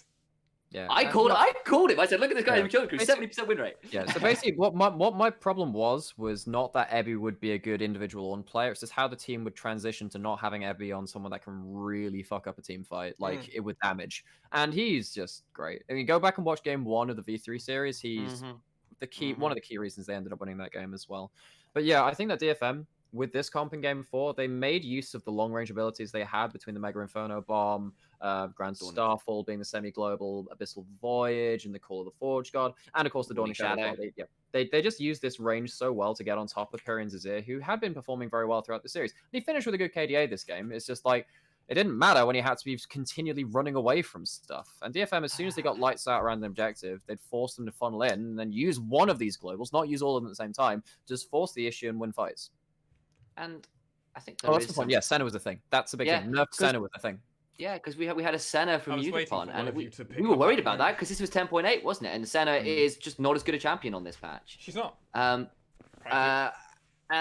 it was, and actually as well, we were also worried because actually we went, does DFM have like kind of half losing lanes? Because Ziggs kind of like Azir can shove Zillion in. Senna and Tahm Kench are going to be pushed back a bit by the Misfortune. Aatrox into Ornn. Aatrox gets a fairly good lane early on.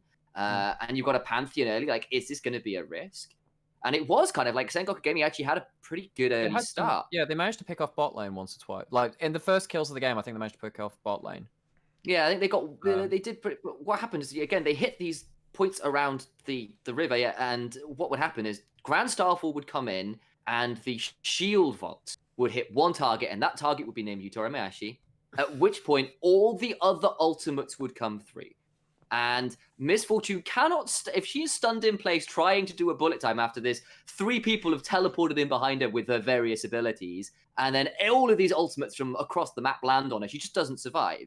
And from that point, like, you've got there is not much of a front line for Sengoku Gaming in some ways, and Ornn, Pantheon, Tahm Kench with been fed because he's he's getting the CS that Senna doesn't take, walk at you, and it's like, okay, 4v5, what do you do from here? I mean, this is Utapon playing Senna. This isn't Gang playing Senna, which is, I think, the other important thing. In the regular season. Yes, normally we saw it the other way round, and that we know how that works very effectively. This was not a fasting Senna in the traditional sense. It was. No, it was. They were still collecting souls. So it was a fasting Senna. It wasn't a full fasting Senna though, because he had a lot more creep kills and like CS than we normally see. Yeah, eventually, yeah. He did. So he ended up actually ending the game with more CS than Gang. So I mean I mean, granted, this was a 40-minute game, so that's technically he had a ridiculous amount of souls. Actually, he had like 140 souls at the end of the game, 120, 140. Really big. I'm not surprised. I realized that. Yeah, no. So I guess guess it wasn't true. Fasting Center had a lot of gold. Half. Yeah, well, I'll shake with half and half. I'll shake with a half and half. I'm willing to concede that. It was an adaptation on it for sure. Because I mean, that's the way the pros basically. There has been this thing with Riot nerf Senna. Pros find a way to make her viable again. They've done it again, and the Unitron and Gang found a pretty good way to make it usable. She's not a support champion. I think that's how Neither it is. Pike. Neither is Pike. They've been doing this for a whole Pike year is now. an assassin support. He's an assassin support. How is your Pike, Lexi, out of interest? I don't think I've seen you play it. I don't enjoy playing Pike, actually. I hate how his hook works. It's not got the satisfying wind up as Thresh's, where it's like, wait 0.5 of a second, then your hook is there. And it's not the Blitzcrank one where it's like, boom! It's like I'm gonna wind this up, and then I'm gonna slowly walk towards you. It's like I'm gonna be real sneaky, and then I'm like I don't quite like how the mechanic. I also don't like turning into an assassin late game. I don't enjoy playing assassins. See, this is why I really like Pike, because all I play are assassins. Yeah, exactly. You two are these, and I'm just like, these are my babies. Pike doesn't look at other champions as his baby. He looks at them as food, and I'm just like, no, Pike, bad. It's like Mama Bird of Prey, where he kills something and like regurgitates the food into his AD carry with it. Here's the gold. That's just awful. Someone make a comic about that and make me regret my life choices even more. That's definitely probably already on Rule 34. You're well okay. aware. Stop. Okay, Stop. I did that.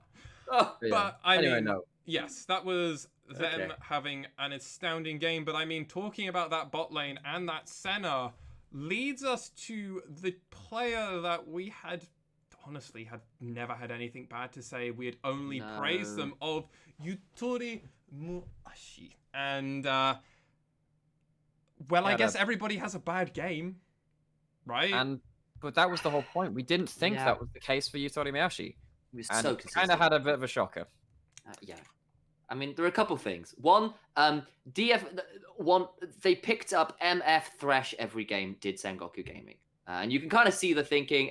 MF doesn't have a dash in a game, offer the lantern, just got away out of situations. But there's two big things is Yutori actually hasn't been the most consistent MF. Like his stats on the champion, I think he had actually got a losing record on that. They played it a lot during their bad streak, though. Yeah, so I mean, that there's some safety on that one. So yeah, but the other thing is, DFM drafted a really great comp around MF a lot. Like bullet time is wonderful unless there's a lamb's respite, meaning it does jack all. Game 4, MF sets up to do a bullet time. She's frozen in place for Pantheon and everyone else to throw ultimates at her. And like Call of the Forge Guard, all of this kind of thing. I mean, this was honestly just Yutori Muashi not performing up to the highest of high expectation. It's not like, to be honest, Utapon was like out beating him when it came to CS in the early games. It wasn't. If anything, sometimes while watching back a few of the VODs for the first few minutes, commonly, actually, Yutori Muashi was actually winning a lot of the time when it came to the CS basic farming. So it was like, okay, he's not losing in that sense. What is it? And I think the big point was Yutori Muashi wasn't allowed to play the Varus against them a single time because that's the champion that basically destroyed DFM. This is the thing, right? Because Varus is like the lane dominant ADC. He kind of has been for the entirety of his history. He's just really good in lane. He builds lifesteal early so he can kind of like take some harder trades and sustain up. He has poke. He's got good wave clear, so he gets to choose when he has the wave control. He's got range. He's a pretty high range AD carry. He gets to engage and force the issue as well. He's got so many things to make him a good laning AD carry. But then basically the problem is to pair up with supports as well. So many supports. Yeah, there's a lot of pairing ups you can do with that. But the thing is, Miss Fortune is the other kind of lane dominant AD carry. I mean, Callista's been nerfed. Aphelios has been nerfed, and while it was picked up by DFM, Aphelios was nerfed. I mean, they made him look like he was. Better ban Aphelios is the new Aurelia, basically. Yeah, pretty much. 200 years of freaking experience. Yeah, I think they were trying to crutch Yutori Muashi onto something which was lane dominant, and it wasn't working in the 2v2, particularly in game 2.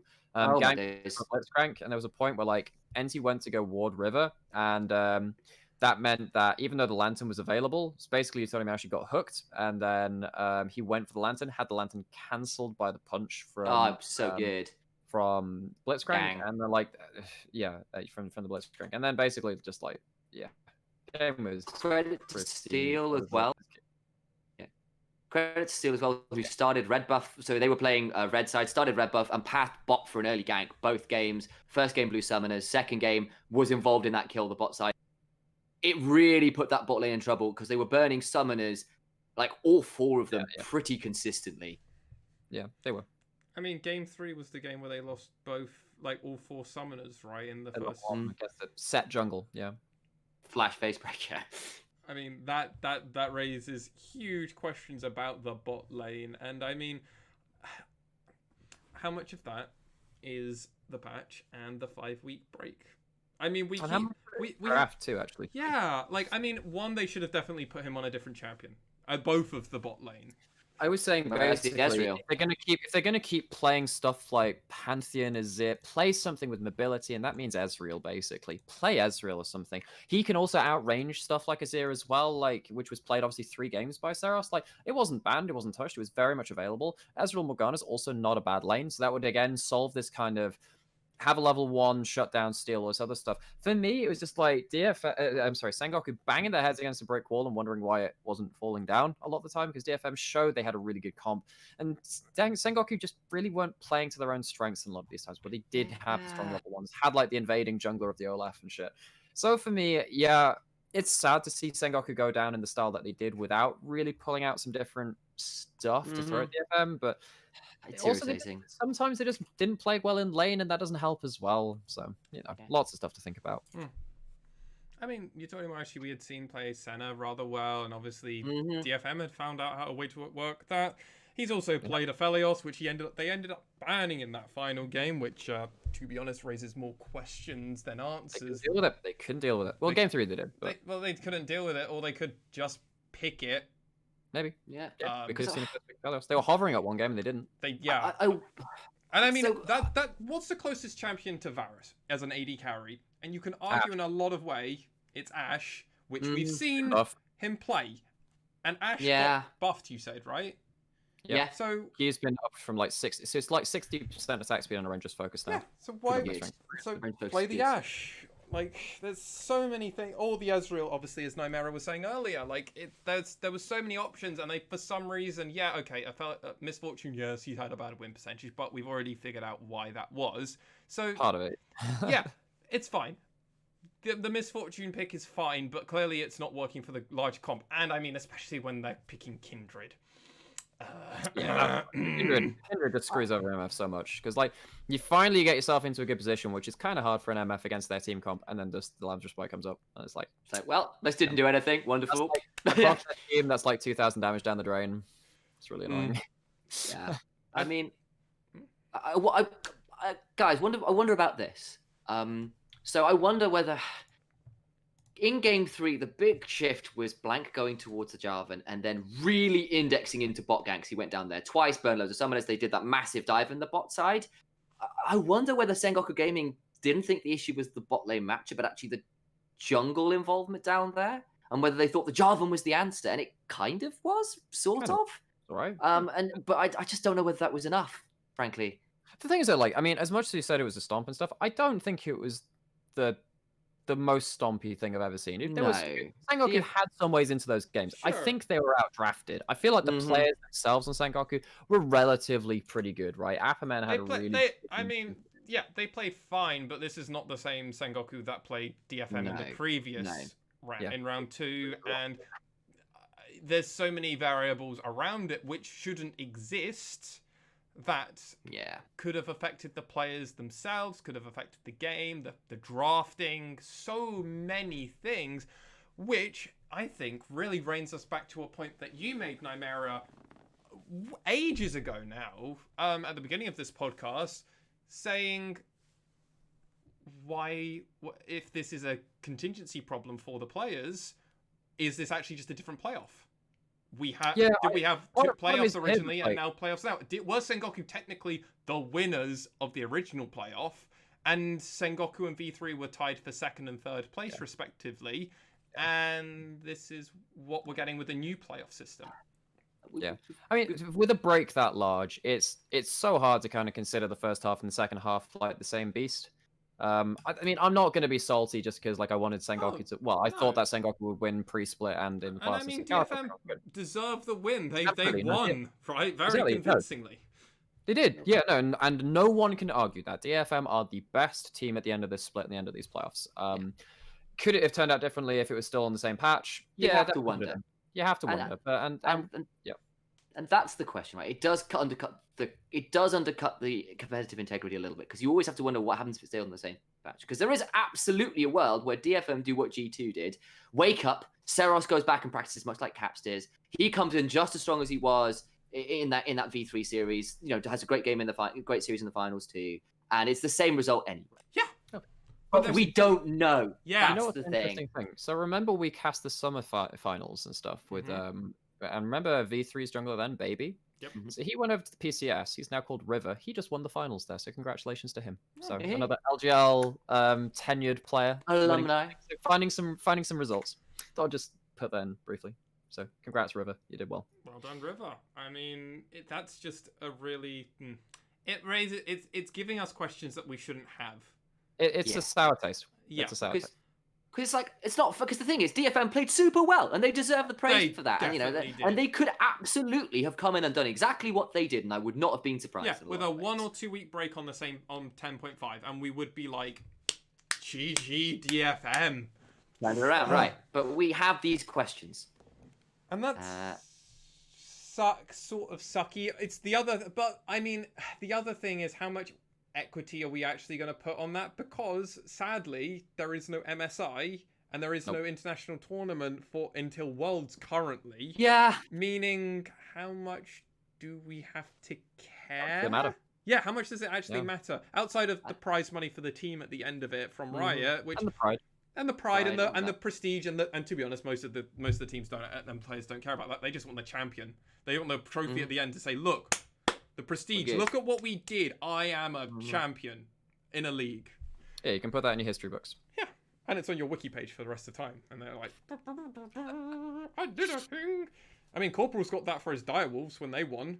Yeah. So I mean, it's definitely a thing you want to come across and do it. I mean, you just have to look at every region. Like, the winners normally go on for bigger things, right? So it's like you want to have that feeling. Yeah, at least. And it makes more difference in LEC, right? Because championship points, I believe, are still a thing in the LEC. For the LJL, remember, it's only ever the top team in summer that goes to Worlds. There aren't any second seeds, there aren't any third seeds. So, like, it really does mean that whoever comes first in summer goes. LEC? I thought all the regions got rid of the points. Championship. I know NA did. I wasn't sure whether LEC did as well. So it affects your playoff seed, like it affects some seedings for the World. Okay, that's what it does. Okay, I'm not entirely sure. I haven't looked into it. That's I'm not casting it, so I watch it as a viewer, but haven't prepared for it. Cool. So yeah, take my words there with a grain of salt. Cool. With that all said, gentlemen, as I was in the minority of this, give our illustrious player of the finals to our listeners. Go for it, Sam. It's our man in the jungle with the kindred pick that was so near and dear to my heart. It was Steel. He well deserved. Well deserved. So much of a step up over the playoffs. He had a great series versus V3. He had a fantastic series versus Sengoku Gaming.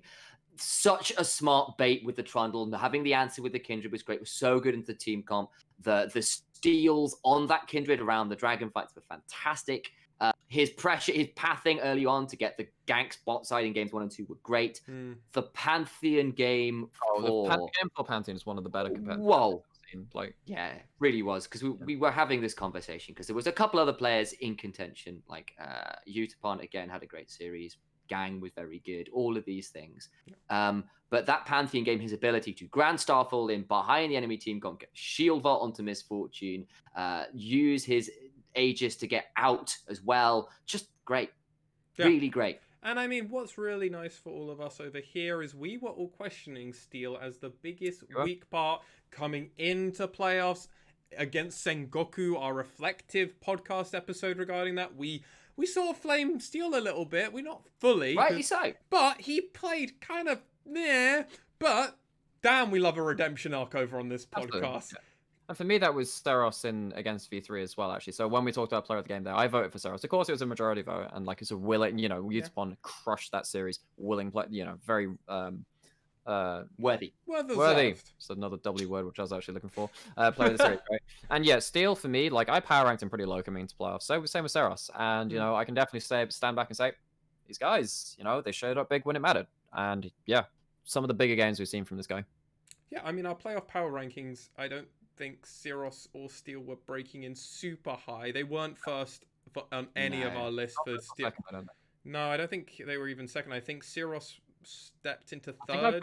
I put him in fifth in mine, but I mean for my power rankings, I think he was fifth as well. But I think Steel. I had him a fourth. little higher, I think. Yeah, but even then, that's a volume. That shouts a lot more when you're not even potentially putting him as 1 or 2. Because we had questions, right? And that was a big deal. We basically said, look, Steel and Seros, there are question marks about what you are doing. Question answered. Oh, right. Definitively. Yes. It's like, well, maybe they listened to the podcast and they were like, hey, those British kids keep saying we're not very good. Well, I don't know why I'm giving them like a weird Cockney. Have you been watching Peaky Blinders again? Is this what it is? No, I mean, maybe we'll take them out. Maybe we'll just stamp their legs down. Maybe we'll. I mean, things that are going to get us banned from ever being legit. Dude, he's going to come around. I mean, this is why this podcast. In real life. I mean, this is. Oh yeah, absolutely. He played Pantheon for real. He was a Spartan soldier for real and found every option. This is also why this podcast represents our own individual views and does not represent the LJL officially unofficial and everything else. That's why I do that disclaimer at the very beginning because it's kind of important. But yeah. Steel, well deserved, very, very good player, and frankly, well deserved. Nice, especially to end the series. It was really nice to see Seros and Steel kind of, in my eyes, I actually go, no, they are actually just really good. They are maybe the best, maybe not the best, but they can rival the best, and I'm like, that's pretty good for me. Yeah, these guys, remember, they're like back to back. Yeah, back champions. They are now 5 times absolutely nuts winners in a row as well. May I add? They have won more, and they've won like winter when it was like a winter thing, and they won a summer thing, and this was more when it was an overall tournament structure sort of thing. Yeah. But they're just when you just look at it as raw LJL spring split, summer split. That's 5. No, this was the 5th one, I believe. Summer, because they came second. Maybe there's a pentagram one where they lost that one, but then they had won one before that, and I can't remember. They won versus they won versus USG in the finals of 2018, 3-1. So that's 5. That's 1. Yeah, it's 5 in a row. Okay. Oh jeez, okay, my bad then. Yeah. And I mean, to be honest, well deserved. I mean, though this didn't feel. I mean, reflectively looking at it, outside of USG almost taking it from them, and obviously back in the day with Rampage and Pentagram, obviously were different days for the LJL. But now that those were days where there was less international talent in the whole region as a whole. Now every team has to have 2 import slots filled. That's just now a default for a lot of regions now. But excluding China, basically, where the player pool is so high. And so many, that's why you can get away with it, as well as also in the VCS, as they have one of the largest servers in the world. Second largest, I believe, by player base, yeah. Yeah, which is why they're also able to have full Vietnamese teams, which is, to be honest, pretty nice to see, to be honest. It's a weird time. EU's top teams have no imports, you know, Fnatic and G2, neither, you know, they're full but European. But all other teams normally have imports. Yeah, exactly. Yeah, China and Vietnam are one of the few regions where they don't really have a lot. Japan have like at least 2 Koreans on each team, and then there's a couple which have been naturalized as well. So yeah, which is really good for international viewers, right? But yeah, 100%. I mean, we had loads of Korean viewers coming in and saying hello and everything else, and watching us because I mean, why not? Bit of pride on the line, because I mean, why not? I like it. Support your brethren in the grand scale of things. If there was a UK player guaranteed playing in NA, I would watch every game that guy played. There was a Taylor on Coast back in like 2016. Yes, and I watched those games, and I regret watching 0-18 was awful, yeah.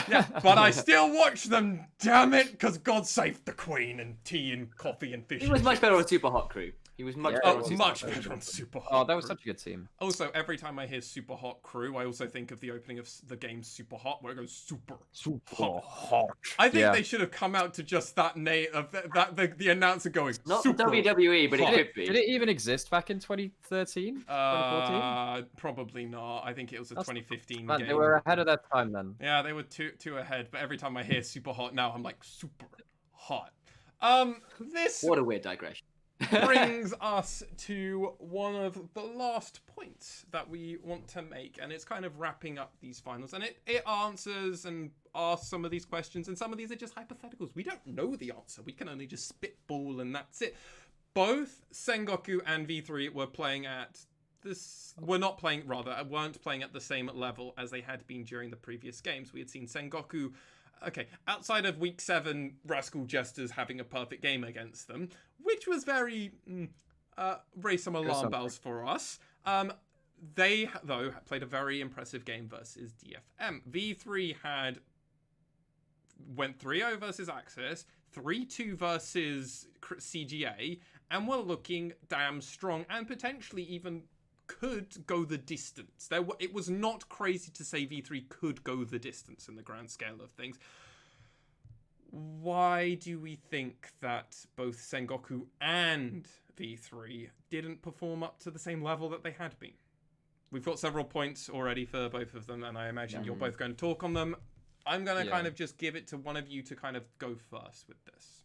Okay, so I think the really big kind of question that goes under that, is it because DFM just stepped up and then just made them look bad because they just prepped really well and made them look bad because they were just really prepped and a good team?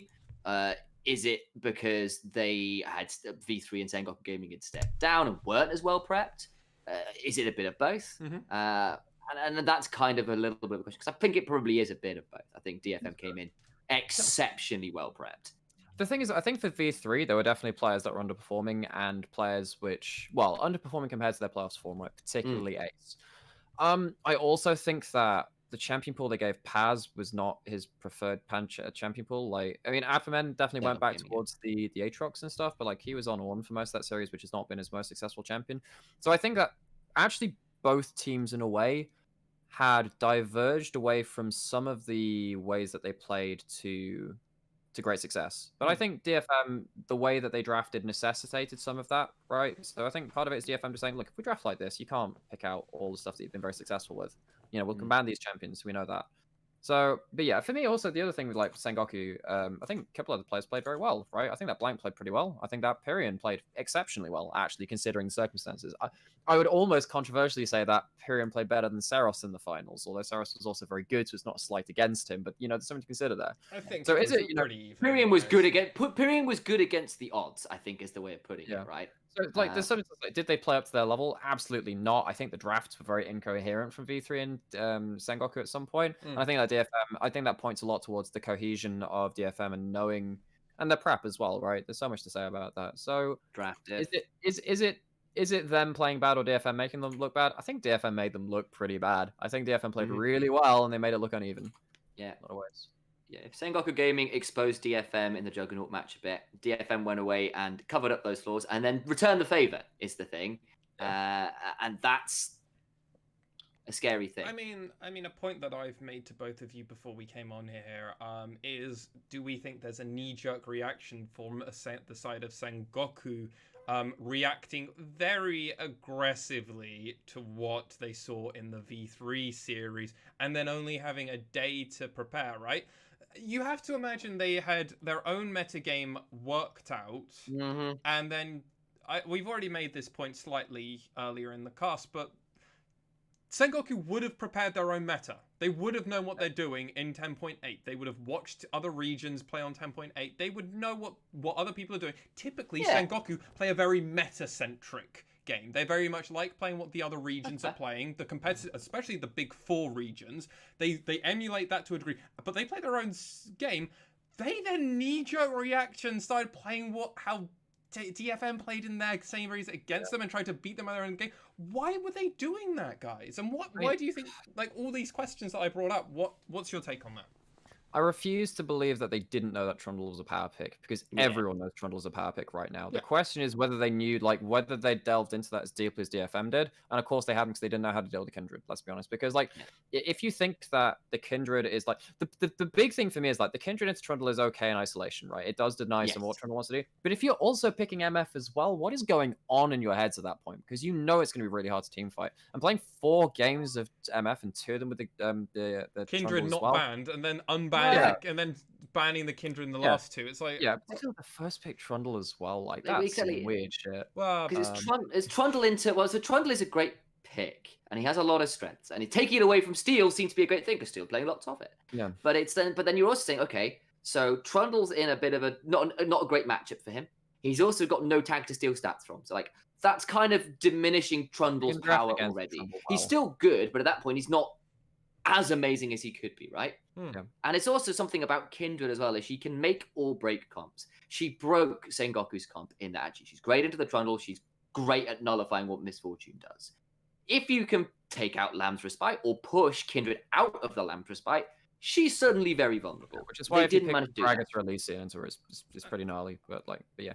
I think there is a point of thought that I can't remember who I'm pulling this from actually, so I'd love to credit, as we do like crediting where we find out things, or school of thoughts. So there's the idea partly that you can pick something like a Trundle, right, which kind of sends your team down a certain axis in the pick and ban phase, right? So first picking Trundle is not an unknown thing. We've seen that in lots of other regions and several different types of teams who like playing the game in different ways. So that's not the craziest thing, though I do concede the fact that it didn't really work out at all how it should have gone. Because you can be Sengoku and go, okay, we're gonna draft the Trundle. Trundle seemed really good for them. Let's power pick that away and figure out the rest of the draft. They then continued going down the Trundle, pick around Trundle sort of path. And I just don't understand why they go, fuck it, Trundle's not going to work for this draft because their red side first 2 picks, fuck Trundle. Fuck Trundle. Yeah. So, okay, we're going to now pick everything away from Trundle, and Trundle's just going to be in that comp. If they happen to pick a tank in, fucking brilliant. Trundle becomes relevant again. But if they don't pick a tank in the top lane or mid lane or a support, at least to find something like a Braum or Nautilus might. Yeah, you can steal some stats. There's still ways of doing it, but they didn't even do that. Yeah. Or craziest fucking idea that just popped into my head. Play Trundle as a support worst case scenario or top lane. Yeah. You can flex Trundle. He's not great top lane, but Trundle top lanes. Well, thing is that Ebby was playing him in solo queue, so we know it's not unheard of. Trundle support's taken a lot of nerfs over the last 2 seasons. Though. But I think it's, you know what, you could play it with something like a Senna and actually farm up on the Trundle. It's something you can do. That's not a bad idea. Yeah, it wouldn't be like awful. they didn't adapt to that. They didn't adapt. No, they did not. Because like we can talk about it really in depth into each draft. Like, oh man, what if they done this or whatever? But like that's kind of done and dusted now, and obviously they just weren't prepped for it. If they were going to flex around and start doing adaptation, you would have imagined they would have done it, and they just the first 2 games were not good. Well, we know they weren't doing that, and they weren't prepped because they played 4 games of MF Thresh.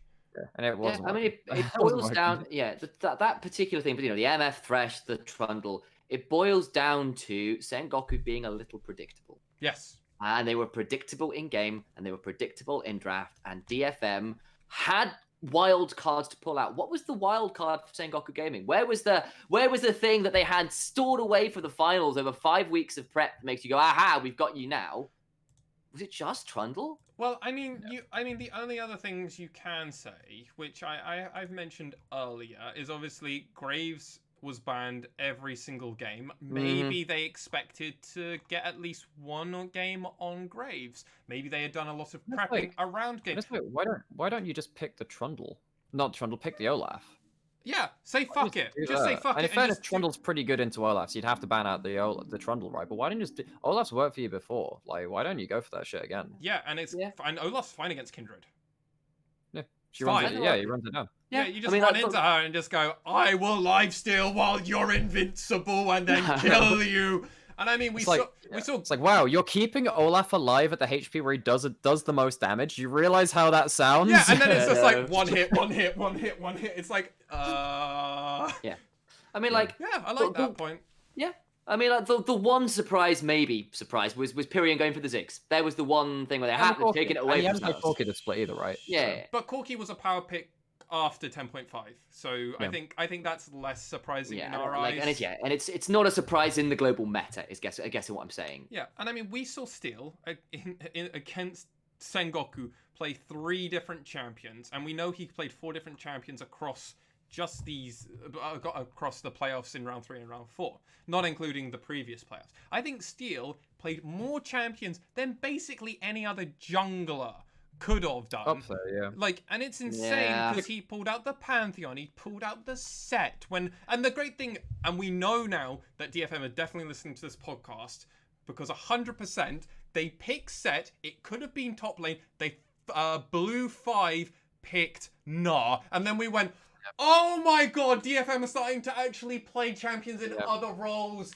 Oh my god, yeah. they figured it out, and then it was just unbeatable because the set was everywhere, and Ebby just got free farm against an Aatrox, and it was just like it. And in some ways, again, it's just the early ganking jungler that's somewhat tanky in team fights, right? Yeah. It worked. And it was like last pick Pyrion, and Pyrion's just like looking at this, going, "Oh fuck."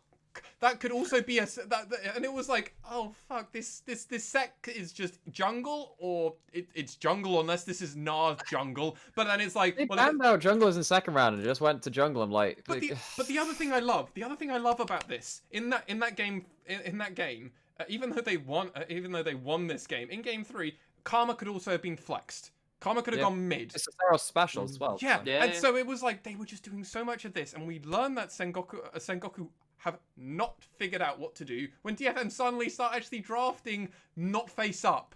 Yeah. And they just kind of crumbled because, to be honest, DFM basically did vaguely this sort of thing across a lot. They were picking in very smart orders. They were banning correctly. I mean, they banned correctly because they banned the Varys, the Graves, and the LeBlanc every single time. Yep. Yeah, and they had those bans free because they weren't afraid of anything else, so that was fine, really. No, they weren't.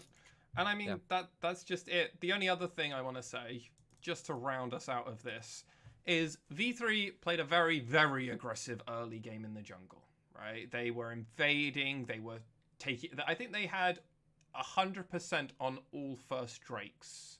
Something like that. It was either 75 or 100%. I know they definitely got 2. I'm just kind of questioning if they got the other 2. I know they got... Let me have a look. But while you guys are looking, I'll finish my point. So they played a very aggressive jungle. They prioritized this. This is a Boogie special, so it's not too surprising that V3 played around their jungler, because I think their jungler makes a lot of the calls. Boogie is very good. Boogie is very good and definitely sees the game on a very different... I can't see your hand, mate. Hear ye. V3 got the first Drakes in the first 2 games. First Drakes in the first 2 games. They did not in the third and fourth. Okay, one of those 2 was stolen by Steel in a clutch. I know that for a fact. He actually lived up to his name of Steel. So it was 50%. Should have been 75. Okay, that's fine. Cool. Because it was bad smite on him, and then Steel got out as well. It was fucking hilarious. I remember now. Oops. That happened versus Sengoku too, actually. It did. It really did. 100 in game 2, I think it was. Yeah. So that... Anyway. Oh, you've already started linking into my point. Thank you, Nymaera. Thank you. Is there. How did this affect Sengoku? Because this was very different. We've already touched on this a little bit earlier when we were talking about the jungle, but this was not Sengoku how they play early game. Yeah, it's weird because, again, a lot of it basically boils down to level 1s for me. And I think Sengoku would have loved to play more early game centric if their bot laner was actually hanging in there and rolling with the punches. But like the bot lane just got absolutely smashed by Steel and the bot lane, really. Mm-hmm. So in terms of like, was it the way Sengoku normally play early games? No, no, it wasn't. I think the only thing which really went to plan was like mid lane being fine. That's pretty much it. And like, obviously in game 3, the early game went really well for Sengoku. But even then, like, they don't heavy gank bot lane all the time. Yeah, they tend to just like get a dragon in terms of like pressure and reset timings and stuff. That didn't really work out this game, and they tried. There was a point as well where like the Herald fights were not going as cleanly as they should have been going as well. Like there was I'm trying to remember which game it was. It might have been game 4 where the Herald fight just went really bad for them, really bad. And then like after that, it was like, so you've already rotated, you lost waves. I think you lost the Herald as well. I think it was game 4. Yeah.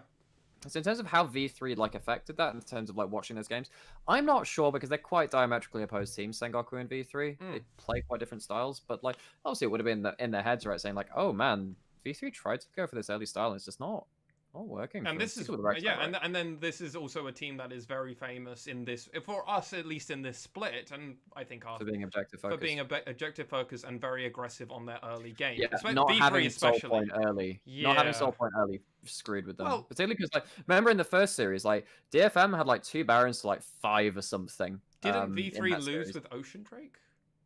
In Ocean Soul, I think they did. I think wasn't it game 1? Game 4, they lost with Ocean Soul. They lost with DFM won that one. That was which one was it?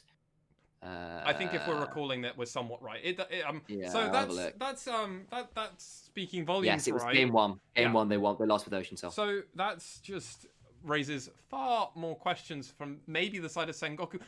Do you have to be Sengoku and be like, oh god, are we actually going to lose this? Like, do you think they got in their heads with just by maybe overthinking that? Because clearly playing MF Thresh over and over again, it felt like they were in their heads. They didn't adapt well. That's the main thing for me. They didn't adapt well. Game 3 was a flash in the pan, and they very nearly lost that too. Again, like 1 hit away from the Nexus, but like. Yeah, I mean, so Sengoku would be licking their wounds coming away from this because they had a real chance to win, and it was relatively close. You know, in some ways it wasn't nearly close enough, but it was close in a lot of ways. So yeah, commiserations to Sengoku, but DFM really blew it out of the park with the series. Really did. They just so composed.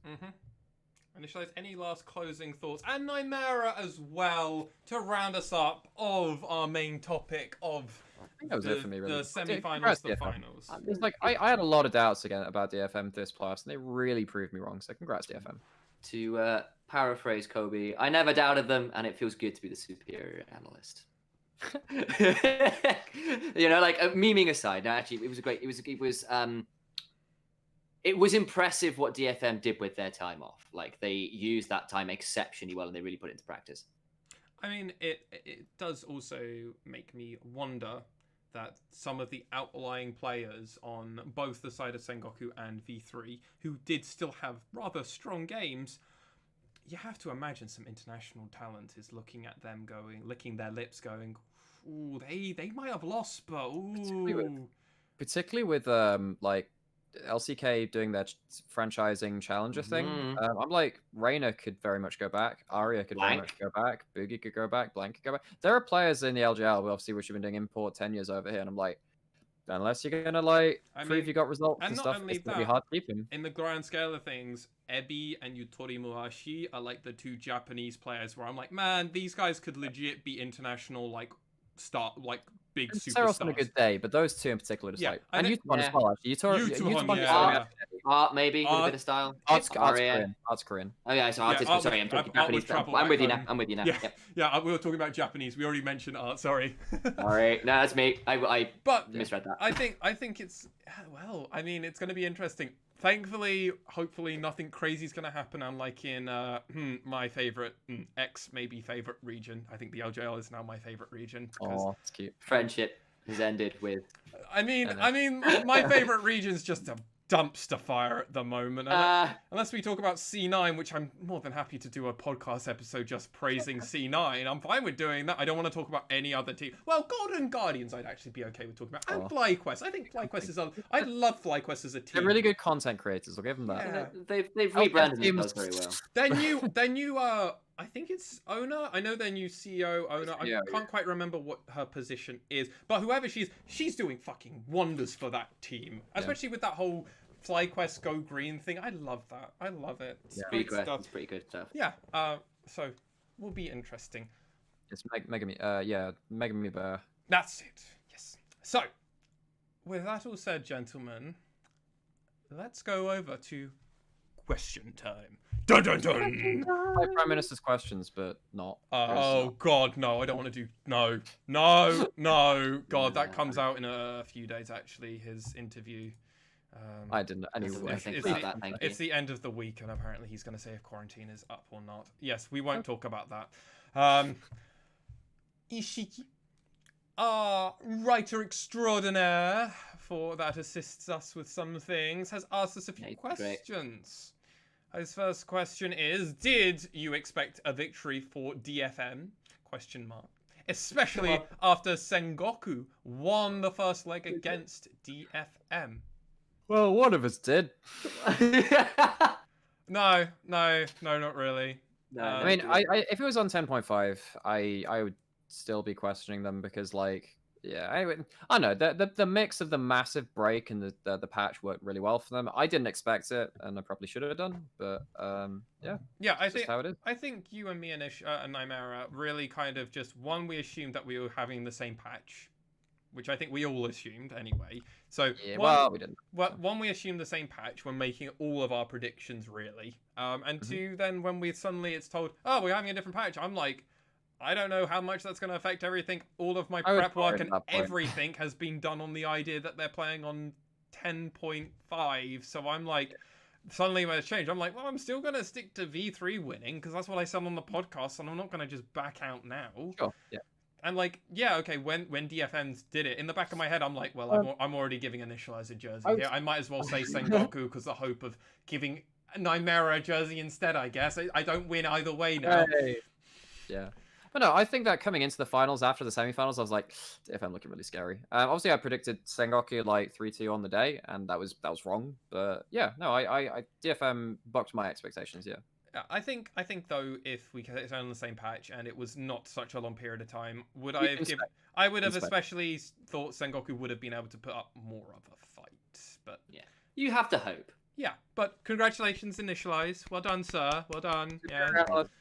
Yes. You win this time.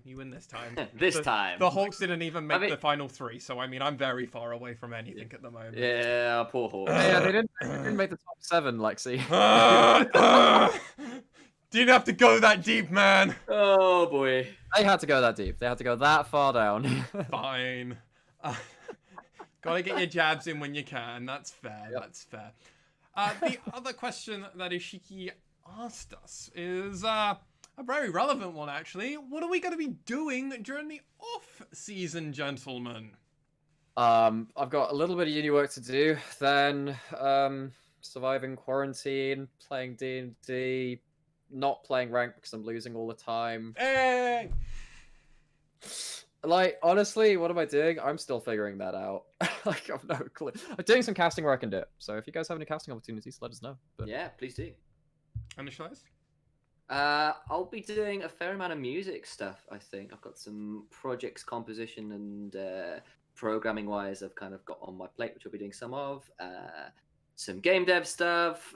A little bit of just exploring what casting opportunities I can find while I'm there as well. So yeah, that's probably the main things on my plate.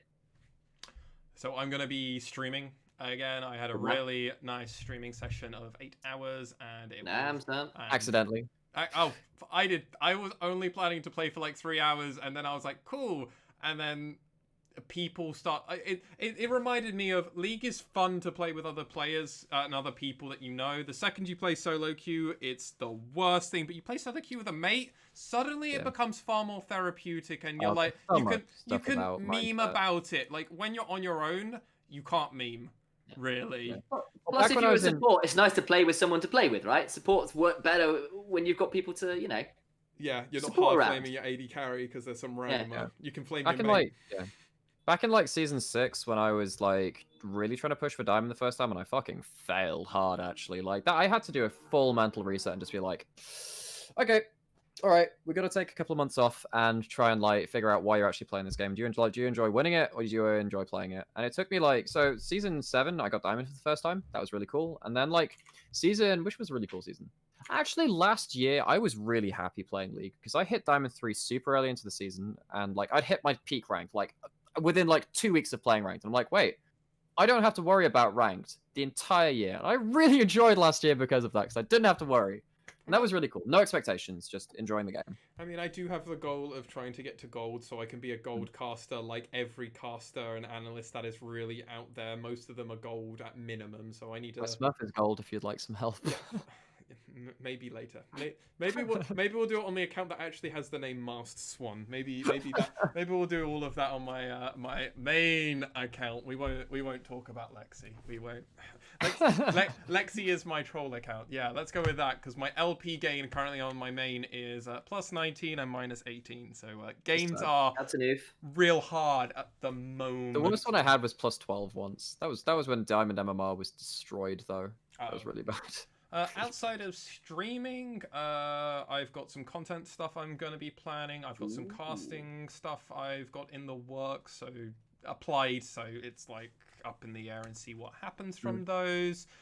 Not league related, but I mean, also looking for league opportunities and everything else. Outside of that, I'm trying to find more opportunities for the LJL officially unofficial. I did my undergraduate podcast. Well, everything. We're just looking to improve the product and work around what we're doing in the back end too. I mean, my undergraduate was in marketing with a specialization on business, and I did my final dissertation on brand influencer marketing. So, I mean, this is technically a brand, and we're looking for influencer. Guess what? I'm aware of what we should do. It's just how much money can we willingly put in to try and get back out and weighing up these cons. Because remember, this is a fun thing on the side that we are all doing. Time can be done for free, especially when it's your own passion project. Money, though, that's a bit different. Yeah, because actually the big thing that all three of us are going to be doing in regards to the LJL is like just making sure that one, we're doing a good product, but actually like it's sustainable, because this split, like it came with a very frank conversation yesterday, basically saying like this is not sustainable as is, and we need to switch things around to get this working. Basically. So basically we've got a bit of time off, and we're going to look to see like how we can make this easier on ourselves, and we might be reaching out to the community to, you know, do something with that at some point. But I mean, we've had the lovely Penguaru throughout all of this, assisting with graphics. Give it like, if I ping him a message, within a few days he'll ping me back some beautiful assets, and it's like, oh my god. And I mean, that's a member of a community who we have found purely by doing this, and regardless of how many times I try and offer them money, they don't accept it. So but like take our money, Penguaru. Take it. I'll get my wallet out. Only us. No. I think just like we're going to be working on this because we are new to this. It is off our own backs, and there's a lot of shit that we could be doing better and should be doing better, frankly, actually. So keep an eye out and give us feedback where it's due, please, because that's the way we improve. Because, you know, we don't exactly have a template to follow. You know, we can look at the VCS broadcast and go like, oh, they're doing that. But like, everyone has to go about their own thing their own way. And we're only 3 people doing this. It does make it difficult. Yeah, we are the closest people that we have to kind of mirror ourselves and watch what they've done in the past is Opal. And they do a great job, and actually. And is Opalcast, who obviously when Opal was doing it, he was doing... what do we call this? Bootleg cast of the LPL, and then obviously now he does the PCS and everything else like that, and multiple other things. Damn, that man does a lot of things. And the VCS, which when I was actually talking to him on his stream, he had very high praise for the guys over at the VCS. So I want to just put that in there as well for the VCS listeners out there. You guys are great. But it is a thing, right? Like, we're trying to follow a vague blueprint where everybody's done their own kind of thing, and we don't really quite know. So that's what we're also planning to do in off-season, is give ourselves a bit more of a roadmap, because we kind of did this on the fly as watch our week 2 games. Oh, my days, yeah. That's us. Or don't, actually. Might also be an option. But that's us definitely taking this whole LJL thing by the seat of our pants and everything else. So there's a lot of things that we're looking to do, and that's what I and the rest of us will be working on. Outside of that, I've got a little bit of uni work I've got to do. Yeah, I've got... and outside of that, I'm just going to try and work on my mental health and just kind of... Yeah, it's tough in quarantine right now. It's kind of tough in quarantine. It's tough when I don't actually get to see anybody and haven't seen anybody for over a month and a half now. So it gets lonely, I think. It's cabin fever. Well, thankfully I don't get claustrophobia, so it's less cabin fever. It's more just kind of realizing what day is it, or who am I? What day is this? So, what year is it? Yeah, what year is it, literally? But with that all said and done, gentlemen, do you have any closing thoughts for this episode number 14 of the LJL Official podcast? Oh, I think we'll just like close it out how we started it. For me, really, it's like we have finished a whole split. That is pretty rad, actually. Like, how many people can actually say they've done that? Between the three of us, we've managed to pull it off somehow. Yeah. So thank you for everyone who's joined us along the way. Obviously, you know, we have our Discord and all the other stuff, and we chat to some of you guys there. I'm like, no, it's been really cool meeting some of you guys, chatting to some of you guys. And our Twitter DMs are actually open this time. We checked that as a yes, group. we actually opened up DMs because we forgot about it. But yeah, no, it's been really cool. We wouldn't do it if no one cared. We wouldn't do it if no one cared, and they do. They do apparently. So thank you. I also want to just shout out my co-colleagues here and friends. You know, Nymaera, Swan, you guys have been brilliant. Like, it's been a lot of work, and it's been a pretty cool product, and we pulled it off. Finals are done. Podcast talking about the finals are done. Like, that's a pretty great arc one. Yeah, episode 1 of the podcast began it, and episode 14 of the podcast is closing it. But that does not mean it's the end of all things in the grand scale of things. And yes, thank you to both Nymaera and Initialise, or rather Alex and Sam. Thank you both for your hard work, commitment to casting, and everything else that you do behind the scenes that our listeners You're the MVP, Lexi. don't actually know. And I mean, at the end of the day, we somehow did a split. I don't quite know how. We somehow worked our 2 university schedules and a freelancer's time around this. It's not an easy thing to try and figure out to do. We've casted several games live, and we had insane numbers, frankly. Like, fucking insane numbers that we were just never expecting. And this is it. We did it. And now we get a split where we get to relax, experiment with some other content before summer comes along. So we will be still releasing this podcast. We've got some things in the works when it comes to our podcast specifically. Stay tuned. Be aware the podcast will not be its standard 2.5-3 hour length. This podcast is going to be closing at the 2 hour mark, basically. So we're already trying to cut it down. And we will also be, the next few episodes, expect only really hour-long podcasts because we don't want to go super in-depth on stuff. We want to kind of have a podcast there around the LJL. If you're interested, great. If you're just waiting for stuff when we start getting back into playoffs and everything, and also just the summer split as well, trust us, we'll be covering that, as well as also all of our world's predictions when that does come around. But for myself, Nymaera, and Initialise, it's been a hell of a split. But we've loved doing it nonetheless. Take care of yourselves in this global pandemic that we're in, and have a lovely rest of your day. Take care, and goodbye.